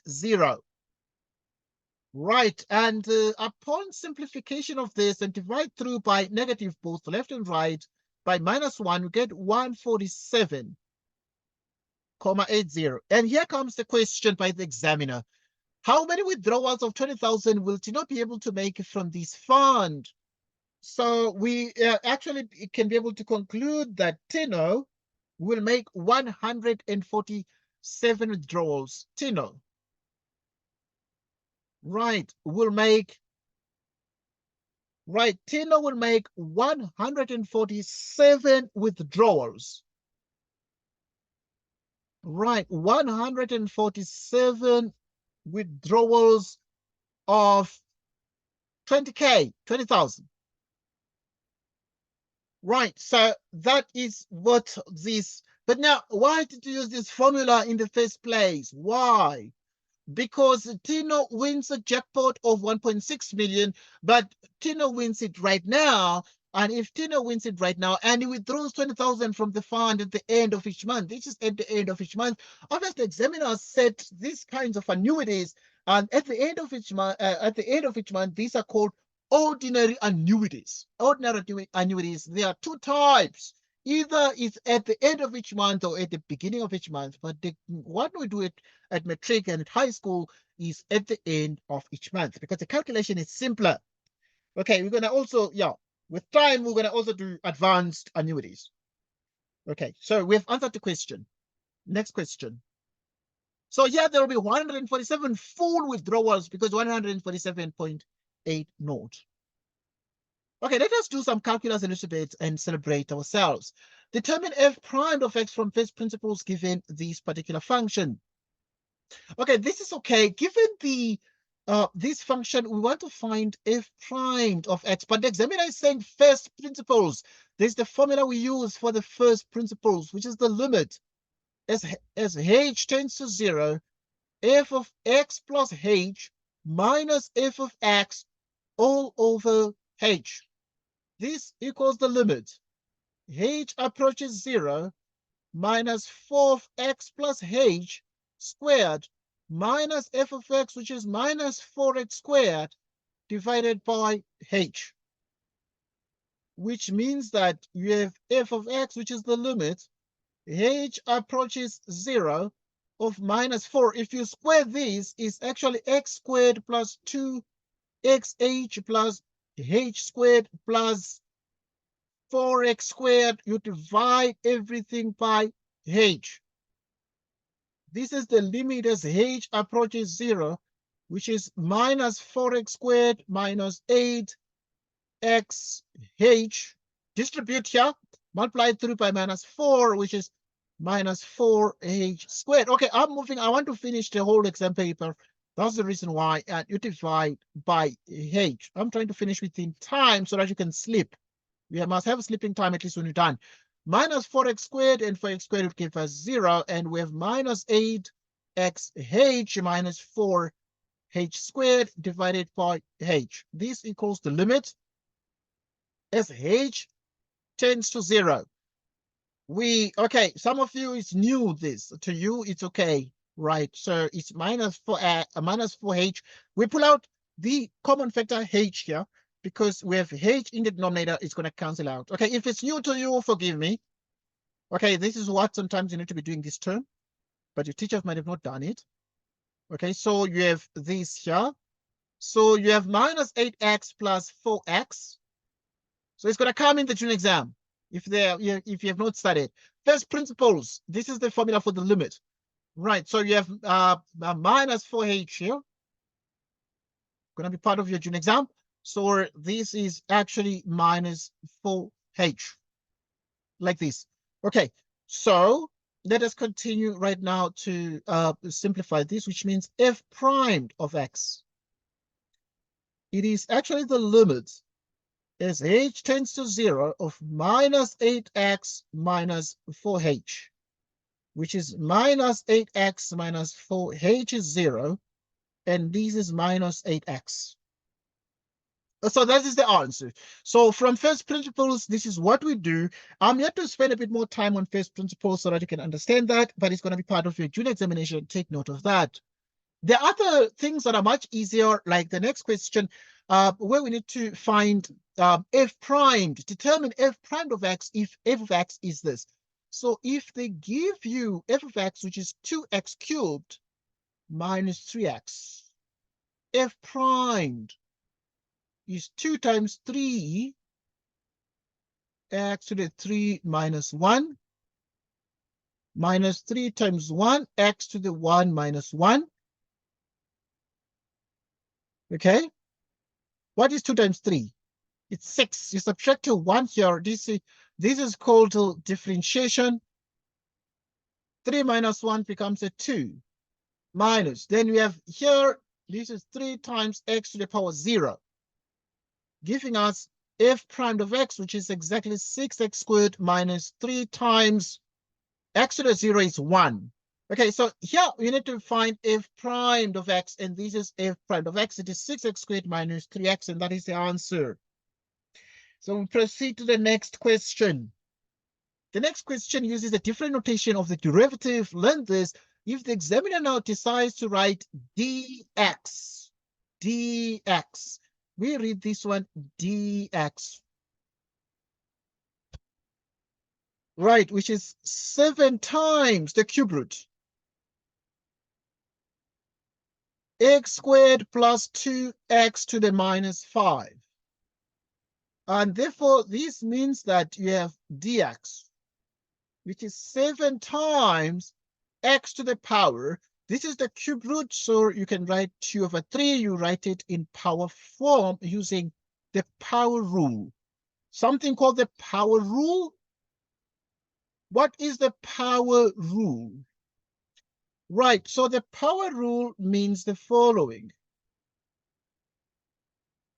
Right, so the power rule means that we have the power.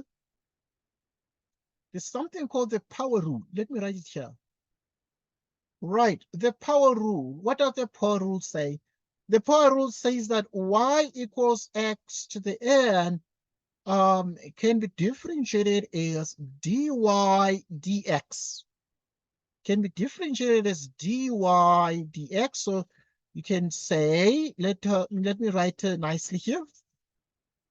Right, writing nicely, we say that if y is x to the nth power, then this means that dy dx is nx to the n minus 1. Okay, this is called the power rule of differentiation. So you learn 2 rules at high school. You learn the first principles that we have done, and then you also learn the power rule. We're going to use the power rule to find the derivatives here. For example, right, if you find dx, if they use this big D, dx, so it means that you'll have 7, you bring down the 2 out of 3x, to the power 2 out of 3, then you subtract a 1, plus 2, you bring down the minus 5, and you have x, you have minus 5, you subtract a 1. 7 by 2 is 14 out of 3x to the power. You subtract a 1, 3 out of 3, which is minus 1 out of 3, minus 10, x to the power minus 6.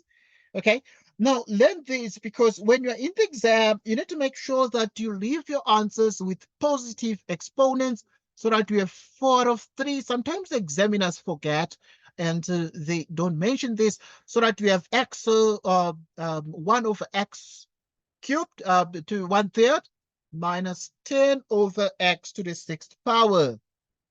And this is actually the answer to 7.2.2, where you have to find dx of this particular expression that involves radicals and exponentials. Right. Next, we look at the first question that is about the tangents and gradients in calculus. In 7.3, the examiner says, for which values of x will the tangent to this function have a positive gradient? Okay, so we are dealing with a tangent to the function with a positive gradient. So we need to find the gradient of this function. So if they give you a function in calculus, which is minus 2x cubed plus 8x, this is a function in calculus, and you want to find the gradient, but obviously we're going to make it positive. But first, let's find the gradient. The gradient is the derivative. It is what we call the derivative, right, like this, And the derivative now, which is f prime of x, is minus 2. You bring down 3, x to the power 3 minus 1. Plus, okay, if there's no power on the x, you put the power 1 and you subtract like this. F prime of x, which is minus 2 times 3, which is minus 6x squared plus 8x to the power 0. And this is minus 6x squared plus 8.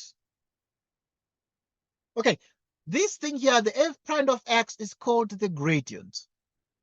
It is called the gradient. Gradient means it's f primed.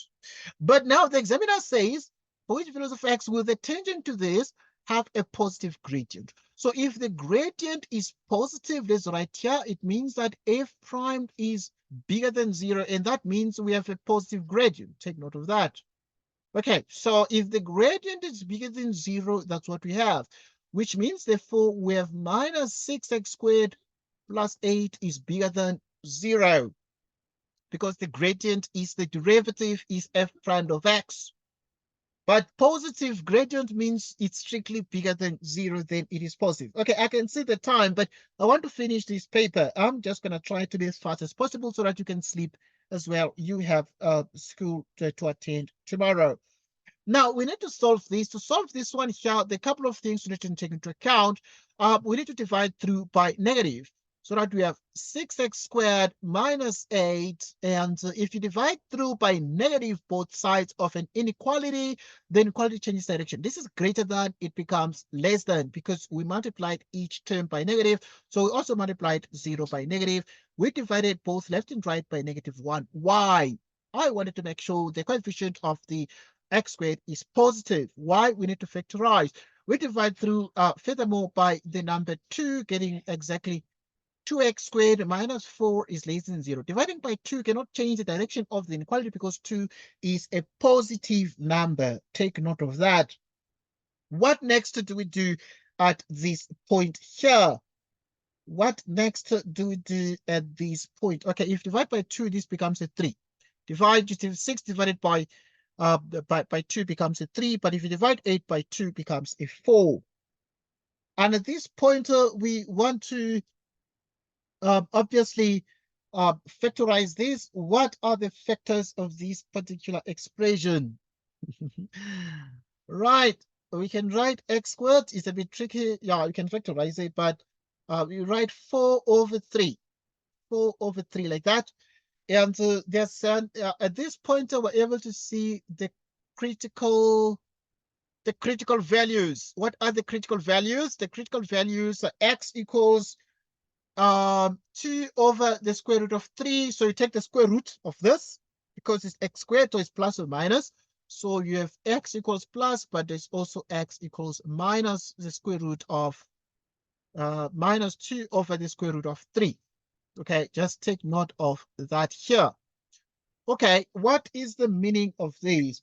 Okay, so at this point, we're able to therefore realize that this quadratic itself is negative. So if it is negative, it is less than 0, it means we're going to put here minus 2 over the square root of 3. Here we're going to put 2 over the square root of 3, and this one here is x negative, and we are going below. Okay, we're going below. So now, obviously, we are then saying that at this point, this is going to be negative between these two critical values, meaning minus 2 over the square root of 3 is less than x, less than 2 over the square root of 3. And that is the answer to the question. Next. So we have solved 7.3. All right, I want to finish the exam. Okay, you'll forgive me. I'm trying to get to the end. I can see we might finish it about 10:30. Let's try to be faster. Determine the coordinates of the turning points of F. I want to find the coordinates of the turning points.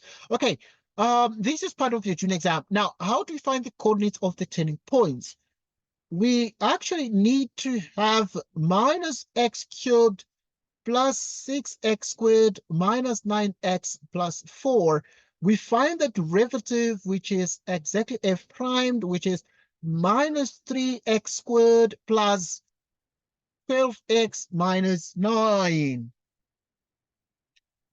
So at this point, you want to find the turning points. To find turning points, you equate it to 0, and you can divide by the common factor here. Minus 3 divides through, giving us x squared,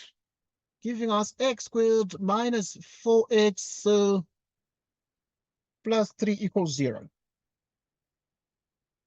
Meaning x minus 3, x minus 1 equals 0. And therefore, you have x equals 3 or x equals 1. So at this point, you have f of 3 equals minus 3 cubed. So yeah, you substitute these values of x into the original f function. So this is plus 6, you put 3 squared, minus 9, you put 3 plus 4, and the result is a 4. And then you have now at 1, which is minus into 1 cubed plus 6, 1 squared. You substitute 1 to the original function, plus 4 in the result. If you use a calculator, you can do without a calculator here, and you're getting a 0. And obviously, at this point, we were able to see that the turning points are whenever x is 3, we've seen that y is 4.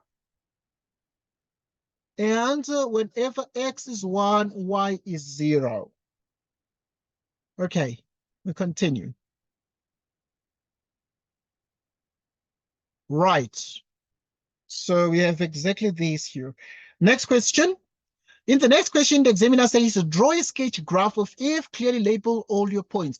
I'm going to give you a hint. To sketch the cubic function, just look at the cubic term and realize that this function is of the form ax cubed plus bx squared plus cx plus d. And a at this point is minus 1, which is negative. So it's going to have a maximum vertex, and then you extend it further to the left like that. Because there are two shapes. If ever a is a number that is positive, it's going to have a minimum vertex, and then you extend it to the left like that. That is how we quickly sketch cubic functions in calculus. Okay, now I want us to quickly be in a position to draw the rough sketch as they wanted it in November 2023 for the students who wrote the November paper last year. Now, this is what the kids had to do in this exam. Right, now, a couple of things remain very important. We have already found the turning points, one of which you have the turning points are as follows. We've got 3 and 4. So x is 3 and x is 1. So there's a turning point at x equals to 1. There's a turning point at x equals 3. Right? And then now, there are x-intercepts that we've got. The x-intercepts are going to occur at x equals what? Right. So the x-intercepts are there. So there's going to be x equals 1, x equals 4. Those will be the x-intercepts. So there's going to be an x-intercept here, and there's going to be an x-intercept there. Okay. Now, there are things that therefore remain very, very important for us to take into account. But the fact that at 3, there's going to be a turning point at x equals 3, and it's going to correspond with y equals 4. There's going to be a 3 and 4 turning point there. So the function is going to turn, and it's going to cut here, and it's going to cut the x-axis, but also it's going to have a y-intercept of 4. So it's going to have a y-intercept of 4 like so, and it's going to proceed further up. Now, the couple of things, therefore, that remain key here and very central to our progress. And what is it that we need to take note of? The examiner said clearly label all intercepts with the x's at any turning points. Here, x is 1 and y is 0. It's an intercept with this axis, and that is also a turning point there. There's also another intercept here with the axis where x is 4 and y is 0. There's an intercept here called the y-intercept when x is 4 and y is 0 over there. Okay. this is what we have. And this is the sketch of the that the examiner wanted. We've labeled all points and we proceed to the next exam question.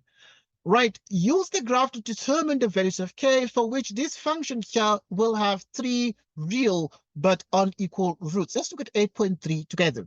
We have just drawn a rough sketch of this function, and this is how it looked like. It was able to cut at 1, it was able to cut here at 4, but at 3 here and at 4, we had a turning point of the function.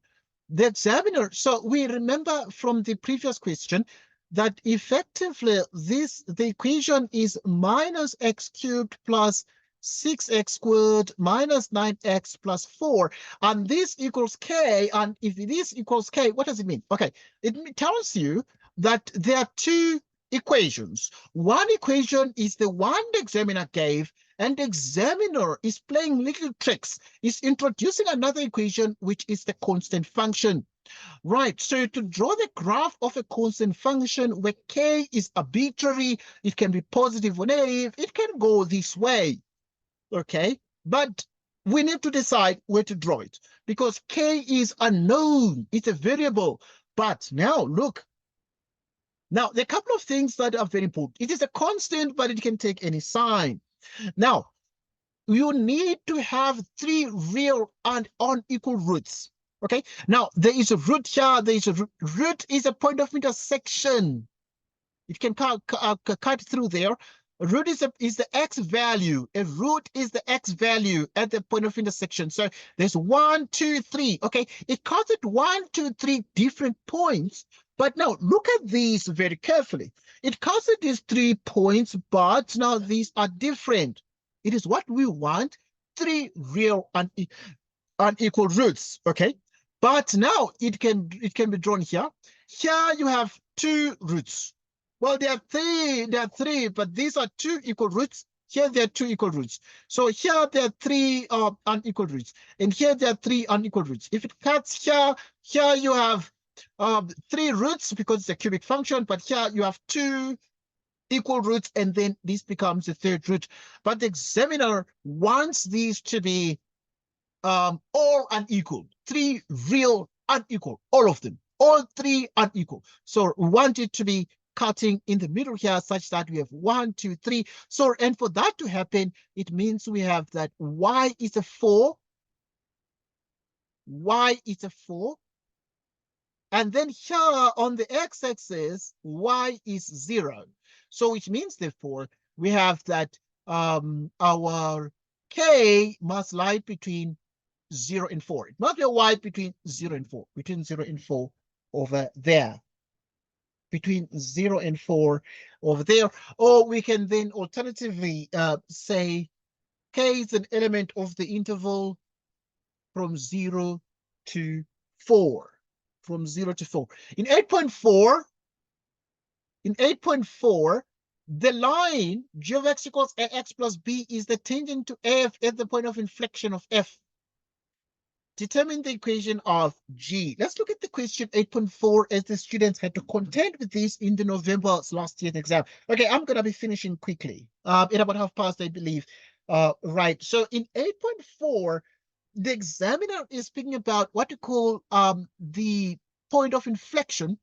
And point of inflection means that we need to consider the original cubic function, which is f of x equals minus x cubed plus 6x squared minus 9x plus 4. We find its derivative, and this is minus 3x squared plus 12x minus 9. Okay, if this is the derivative of the cubic function, for the point of inflection, we find the second derivative, f double primed. Right, we multiply. So how do you find the derivative? You bring 3 down and you subtract 1 from 3, you get a 2. You say 2 times 6, you get a 12. You subtract 1 from 2, you get a 1. And the derivative of the x, so x becomes x to the power 0. Derivative of x is 1. Now, 2 times minus 3 gives us a minus 6x. 2 minus 1 is a 1. The derivative of the x becomes exactly, okay, why the derivative of x is, why is the derivative of x equal to 1? You say 12 times 1 is actually 12 times 1, x to the power 1 minus 1. This is actually minus 6x plus 12x to the power 0. What is x to the power 0? X to the power 0 is a 1. So we just write 12, because 12 times 1 is actually 12. Now, the couple of things that remain very, very important for us to consider over here. Right, so there is a point. And this inflection point, we actually equate these to 0 for the inflection point, and this is minus 6x equals minus 12, and this is minus 12 out of minus 6, giving us a 2. Okay, so this gives us x equals 2. Now, pay attention, because we have the maximum. Right, there is a maximum that is going to occur at x equals 2. Right, there's a maximum that's going to occur at x equals 2. Okay, if x is 2, then what is y? You put into this function, in the place of x, you put the 2, because x is 2 at the inflection point, so you put here. So this is 2 cubed plus 6, 2. You square this. 9 times 2 plus 4, you get the answer. What is the answer? Right, you're able to see that the answer is exactly 2. Right, so it means, therefore, at this point, you're going to have exactly a 2 there. Y is 2. So the maximum is going to occur, therefore, at 2 and 2. And these extreme values, the inflection points occur at x equals 0. Now, there's something, therefore, that is very, very important. Remember what the examiner is saying. The line, this is a tangent to f. It is a tangent to f at the point of inflection. Determine the equation of g.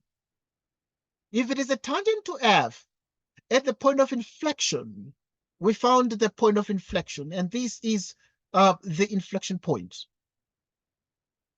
And this is the inflection point. Okay.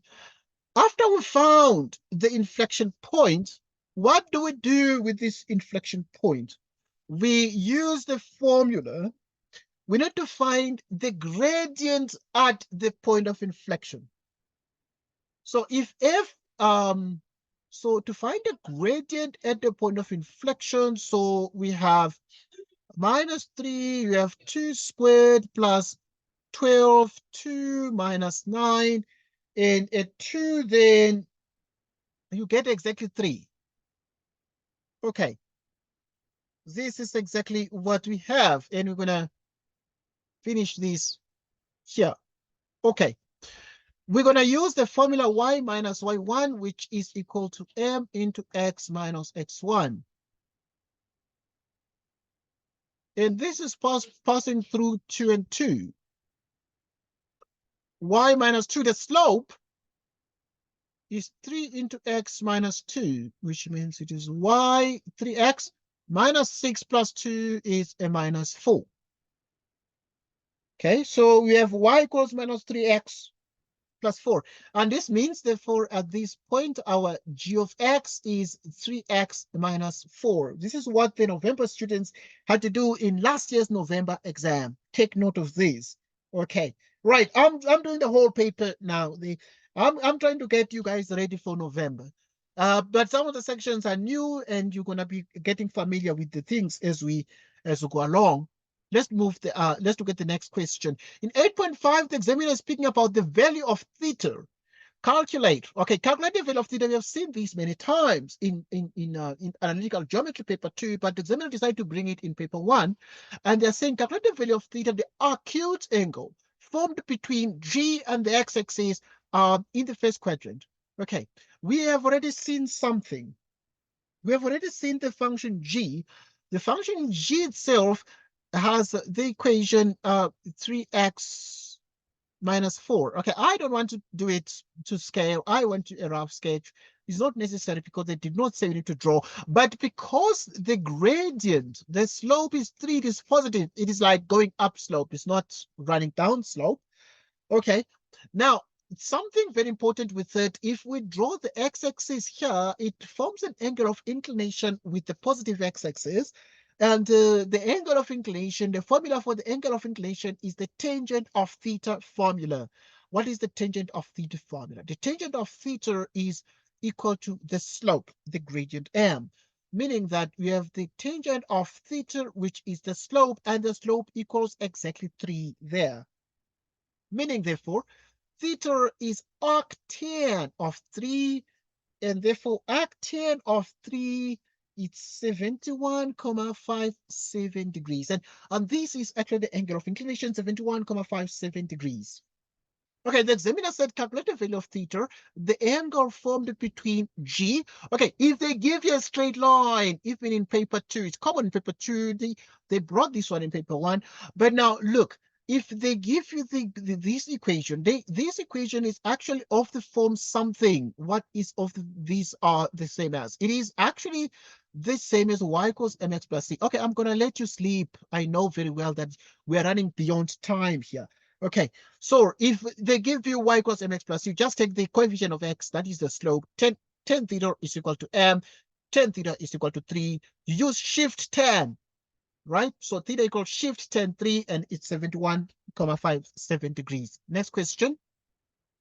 Right, question 9 now is about mensuration. So now we're doing something called mensuration, measurement. Mensuration is measurement. So we want to measure. The diagram below represents a printed poster. It's a printed poster here. Rectangle ABCD is the part on which the text is printed. ABCD is having some text, and the examiner graded out because it's like printed.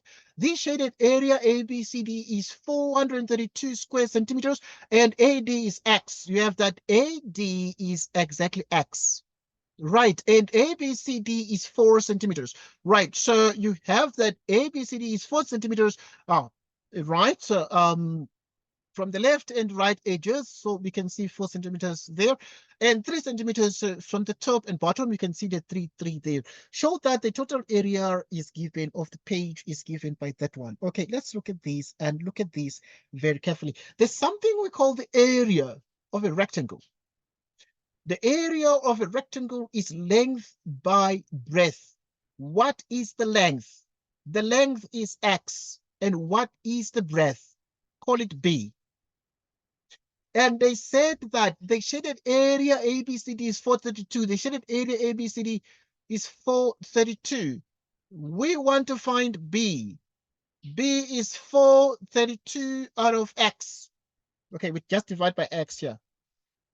And after that, we're able to get the area the examiner wants, so that now we have the area as a function of x. So the area as a function of x is actually the overall area is length by the breadth, but not this breadth. And let me write in words here, so that I do not avoid confusion. So this is length by the breadth. Length by the breadth, or what we call the width. What is the length? Okay, the length of the overall thing, because we already know that you go up here. So what is this overall thing here? Because this is b plus, this is 3, which is b plus 6. Okay, this overall thing here, this one is x.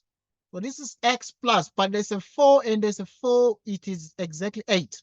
So which means that the length is x plus 8, and the breadth is actually 6 plus b, which means therefore that a of x is x plus 8 into 6 plus, what is the b? The b is what we got here. The b is 432 out of x, like so. Okay, let us do multiplication. We have x by 6, which is exactly 6x, plus x by 432 over x is 432 plus. We have 8 by 6, which is 48, plus we have 8 by 432, and 8 by 432 is this number here. It's actually 3456 over x. Okay, we continue and finish it off down here, so that a of x is the same as the following. So this is exactly 3456 out of x plus 6x. And then we have 432 plus 48, which is actually plus 480, plus 480, plus 480. So that in the end, then this is what we have to prove. We have to prove that the a of x is 3456 over x, 6x plus 480, 480. And we have just proven that. And we continue. We continue. So that then in the end, we have the following. In the end, we have the determine the value of x such that the total area of the page is a minimum. Determine the value of x so that the total area of the page is a minimum. Let's find the minimum area. So to find the minimum area, we proceed as follows.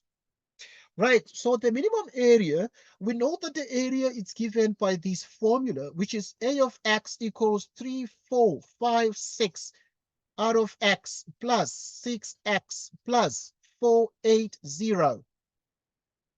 And we want right now to find the required result, which is 3456x to the minus 1 plus 6x plus 480. Which means that we need a prime of x. The derivative you bring down minus 1 times 3456, so it's going to be minus. It's going to be minus 3456 minus 3456x to the minus 2.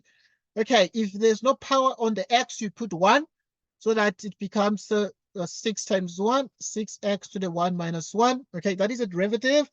And if this is a derivative, then what we're then getting is that the derivative, let's simplify it, which is a of x equals minus 3456x to the minus 2 plus 6x to the power 0. And this derivative must be equal to 0 for the minimum to occur.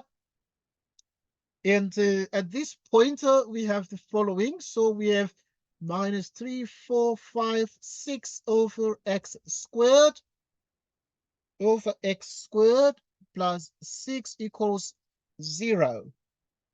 And therefore, at this point, you have 3456, which is exactly the same as 6x squared. Dividing both left and right by 6, with x equals, so this will be x squared. If you divide the 3456 by 6, you get exactly 576. Okay, we agree that if you have x squared is 576. You apply the square root both left and right. And okay, I need to teach you a general approach here. Okay, so what you do is you get two results, and these two results you can ignore a solution. We can like discard, to use that word.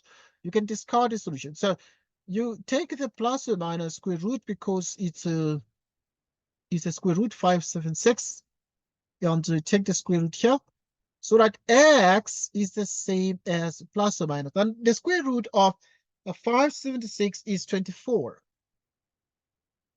centimeters, but length is positive, so that we only take x equals 24 centimeters only, so that x is not minus 24 because the length of the side cannot be negative. Right, so yeah, that's something that you need to take note of. All right, we continue right now to the next question. So yeah, we have to determine the value of x is that the area is a minimum, and therefore x is only 24 centimeters there. Okay, next question. Right, next we do probability calculations, and want to enjoy probabilities, and we want to enjoy the snow. This is no question here. So, right, A and B are independent events. The probability of A is 1/3, that of B is 3/4. Determine the probability of A and B. So we're going to discuss the probability of A and B. What is the probability of A and B? It is the probability of A times the probability of what? Of B. Let us continue right now to deal with probabilities. So that when you have the probability of A and the probability of B equals, what is the probability of A? Is 1/3, and the probability of B is 3/4. 3 cancels, and you have 1/4. So the probability of A and B is the probability of A times the probability of B. It is true for independent events. It's not always true, but this formula is the formula for independent events. Okay. So yeah, so what is the probability of A and B? The probability of A and B is 1/4, and we've shown that. Next question. The next question is as follows. In 10.1.2 in the exam, grade 11s and grade 12s, please pay attention. The probability of at least one event, the probability that at least one event occurs. Okay, there are two events, namely A and B. So A and B are independent events. So the probability that at least one event occurs, it means, therefore, we're going to say it is either the probability the event A occurs or the event B occurs or both events occur, so that the probability of at least one event occurring is the same as just the probability of A or B. And therefore, it is the same as the probability of A using the formula plus the probability of B minus the probability of A intersection B. What is the probability of A or B? What is the probability of A? Is 1/3. The probability of B is 3/4. The probability of A and B, we've seen already, is 1/4. So that the probability of A or B, or the probability that A occurs or B occurs or both events occur, is actually 5/6. Pay attention. So what is the probability that at least one event occurs? The probability that at least one event occurs is therefore, so yeah, the conclusion is therefore that the probability of A or the probability of B is 5/6. And this is a probability that at least one event does indeed occur accordingly. So we look at the next, to answer the next question. Right, the probability that it will snow on the Drakensberg, right? The probability that it will snow on the Drakensberg Mountains in June is 5%. When it snows on the mountains, the probability that the minimum temperature in central South Africa will drop below 0%, 0 degrees Celsius is 72%.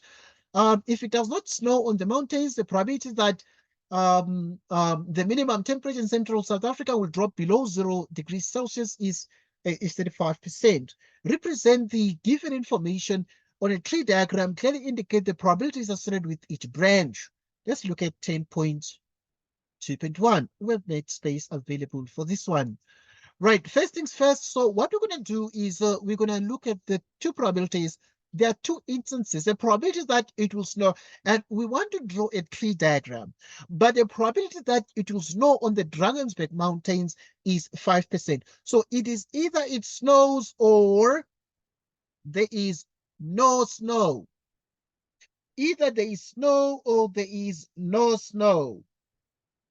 Right, so you can use that. You can write like that, or you can write as follows.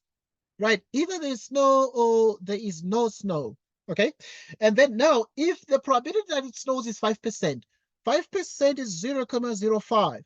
Okay, now, what is the probability that it does not snow? Okay, because either it snows or it doesn't. If it doesn't, then it is 1 minus 5%.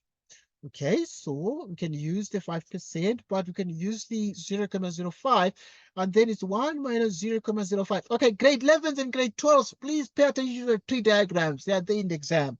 Okay, these ones might be, they will be there in November for sure, but you learn them and understand them. So 1 minus 0.05 is actually, it's like 100% minus 5%. Let me not complicate things here. Yeah, maybe I can try that one. Okay, I don't want to complicate things. I don't want to complicate. So yeah, this is exactly like 95%. 100% minus 5% is 95%. So 1 minus 0.05 is the same as what? Is the same as 0.95. 0.95. So that in the end, then we continue with the following. So when it snows on the mountains, the probability that the minimum temperature in central South Africa will drop below 0. So the couple of things, either the temperature is below 0 or it is not below 0. Okay, the temperature on the mountains can either be below 0 or it is not below 0. Okay, when it snows on the mountains, if it snows on the mountains, the probability that the minimum temperature in central South Africa will drop below 0% is 72%. So below 0 is 72%. Divide by 100, 72% is 0.72. Okay, not below 0, it means it is 100% minus 72, and 100% minus 72 is 28%, which is 0.28. Okay, now there's a chance that it does not snow in the mountains, and probably that the minimum temperature in central South Africa will drop below 0% is 35%. So you would then say, okay, so if it does not snow in the mountains, it does not snow. So there is no snow, right? So if there is no snow, we continue with that part. So we are saying there is no snow. If there is, it does not snow, the probability that the minimum temperature in central South Africa will drop below 0 is this. So below 0 is 35%. If there's no snow below 0, no snow, B for below 0 is actually 35%. So we divided 35% by 100, getting 0.35. But now, if you say it does not snow, but also it's not below 0. So below 0 is 35%. Not below 0 is it's 100% minus 35. It's like 1 minus 0.35, and 1 minus 0.35 is 0.65. Okay, we are finishing, guys. We're finishing this particular question. So let's look at these quickly. And we've represented this question on this diagram, and we have used the tree diagram, and we are done. Here is the next question. The next question is, calculate the probability that the temperatures in central South Africa will not drop below 0% in June 2024. So we want to find the probability that the temperatures will not be below 0 degrees Celsius. So for that to happen, we need to note that either it snows, it can snow, and the temperatures are not below 0 degrees Celsius. Okay, can do that. Plus, it's possible that there is no snow, and these temperatures are not below 0 degrees Celsius. Okay, so if it snows, let's check. It snows and not below 0.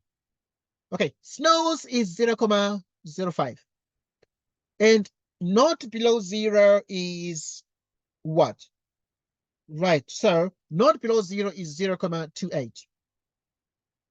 So it snows is 0.05. Not below 0 is 0.28. Okay, I'm finishing, please. I know you need to sleep. And then now here, we're saying there is no snow, but it's also not below 0. So no snow is 0.95, but not below 0 is 0.65. Okay, no snow is 0.95. Not below 0 is 0.65. We multiply these things here, and we get 0.6315. Okay, you multiply this by 100%, and the decimal is going to move 2 places, giving us 63.15%. So the probability that the temperature in central South Africa will not drop below 0 degrees Celsius in June 2024 is 63.15%. This is what the students had to do in last year's November examination, finishing the exam. Now 10 learners stand randomly in a line, and one behind the other. In how many different ways can the 10 learners stand in the line? 10 learners stand in the line. So now I want to find the number of the elements in the sample space. To find the number of the elements in the sample space, remember we are dealing with a total of 10 learners altogether. So the first learner, if you have a group of 10 learners, the first learner can be chosen in 10 ways. after that learner has been chosen to be put on the line here, or in the line, you're left with 9 learners. The next learner can be chosen from the 9 remaining learners. So the first learner is chosen in 10 ways. After that, the next learner can be chosen from the 9 remaining in 9 ways. And so after that, we have 8 learners remaining, and you can choose the learner in 8 ways, and so on until the first learner is chosen. Right, so this is called the factorial notation in 10 factorial ways. So in how many different ways can 10 learners stand in the line? So the learners in the line can stand in 10 factorial ways. Right, so this exclamation mark is called the 10 factorial. 10 factorial ways. Okay, remember that this video is going to be put on the WhatsApp group so you can watch it whenever you wish to. Next time, the rest of the year, it's going to be there. So you can watch this discussion. Okay, but in 10.3.2 right now, we want to calculate the probability that there will be 5 learners between the 2 youngest learners in the line. Okay, this one here, I'm going to tell you in detail, but yeah, would have 4 options. We have 4 options. So that in the end, then you have 2. Remember that we're dealing with 2 youngest learners, but we want to calculate the probability that there will be 5 learners between 2 youngest learners. Okay, so now, if these are the 2 youngest learners, we position them in the following way. So if one youngest learner is in the beginning of the line, so we separate from the 10 learners 2 learners. So we're left with 8 learners. So the 8 learners, this one can be put in placed in 8 ways, 7 ways, 6 ways, 5 ways, 4 ways, and then there are 1, 2, 3, 4, 5. And then we have put here the second learner, the first learner, and we're dealing with the youngest learners. So there are 1, 2, 3, 4, 5 learners. So remember that 5 learners between 2 youngest learners. So we've put 5 learners in between there. And we're counting, there's going to be a total of 4 options. You're going to see that. And then after we have positioned all these learners here, we have 4. Then you're going to be left with 3 times 2 times 1. And if you multiply all these numbers here, you have 80,640. Next, we separate the two learners from the 8 learners from the 10 learners, and we have 8 learners left. We take the second youngest learner and we put them here. After that, the remaining learners now, because we're dealing with the 8 learners, we have 7 by 6 by 5 by 4. We are arranging the learners by 3. Okay, there are therefore 1, 2, 3, 4, 5.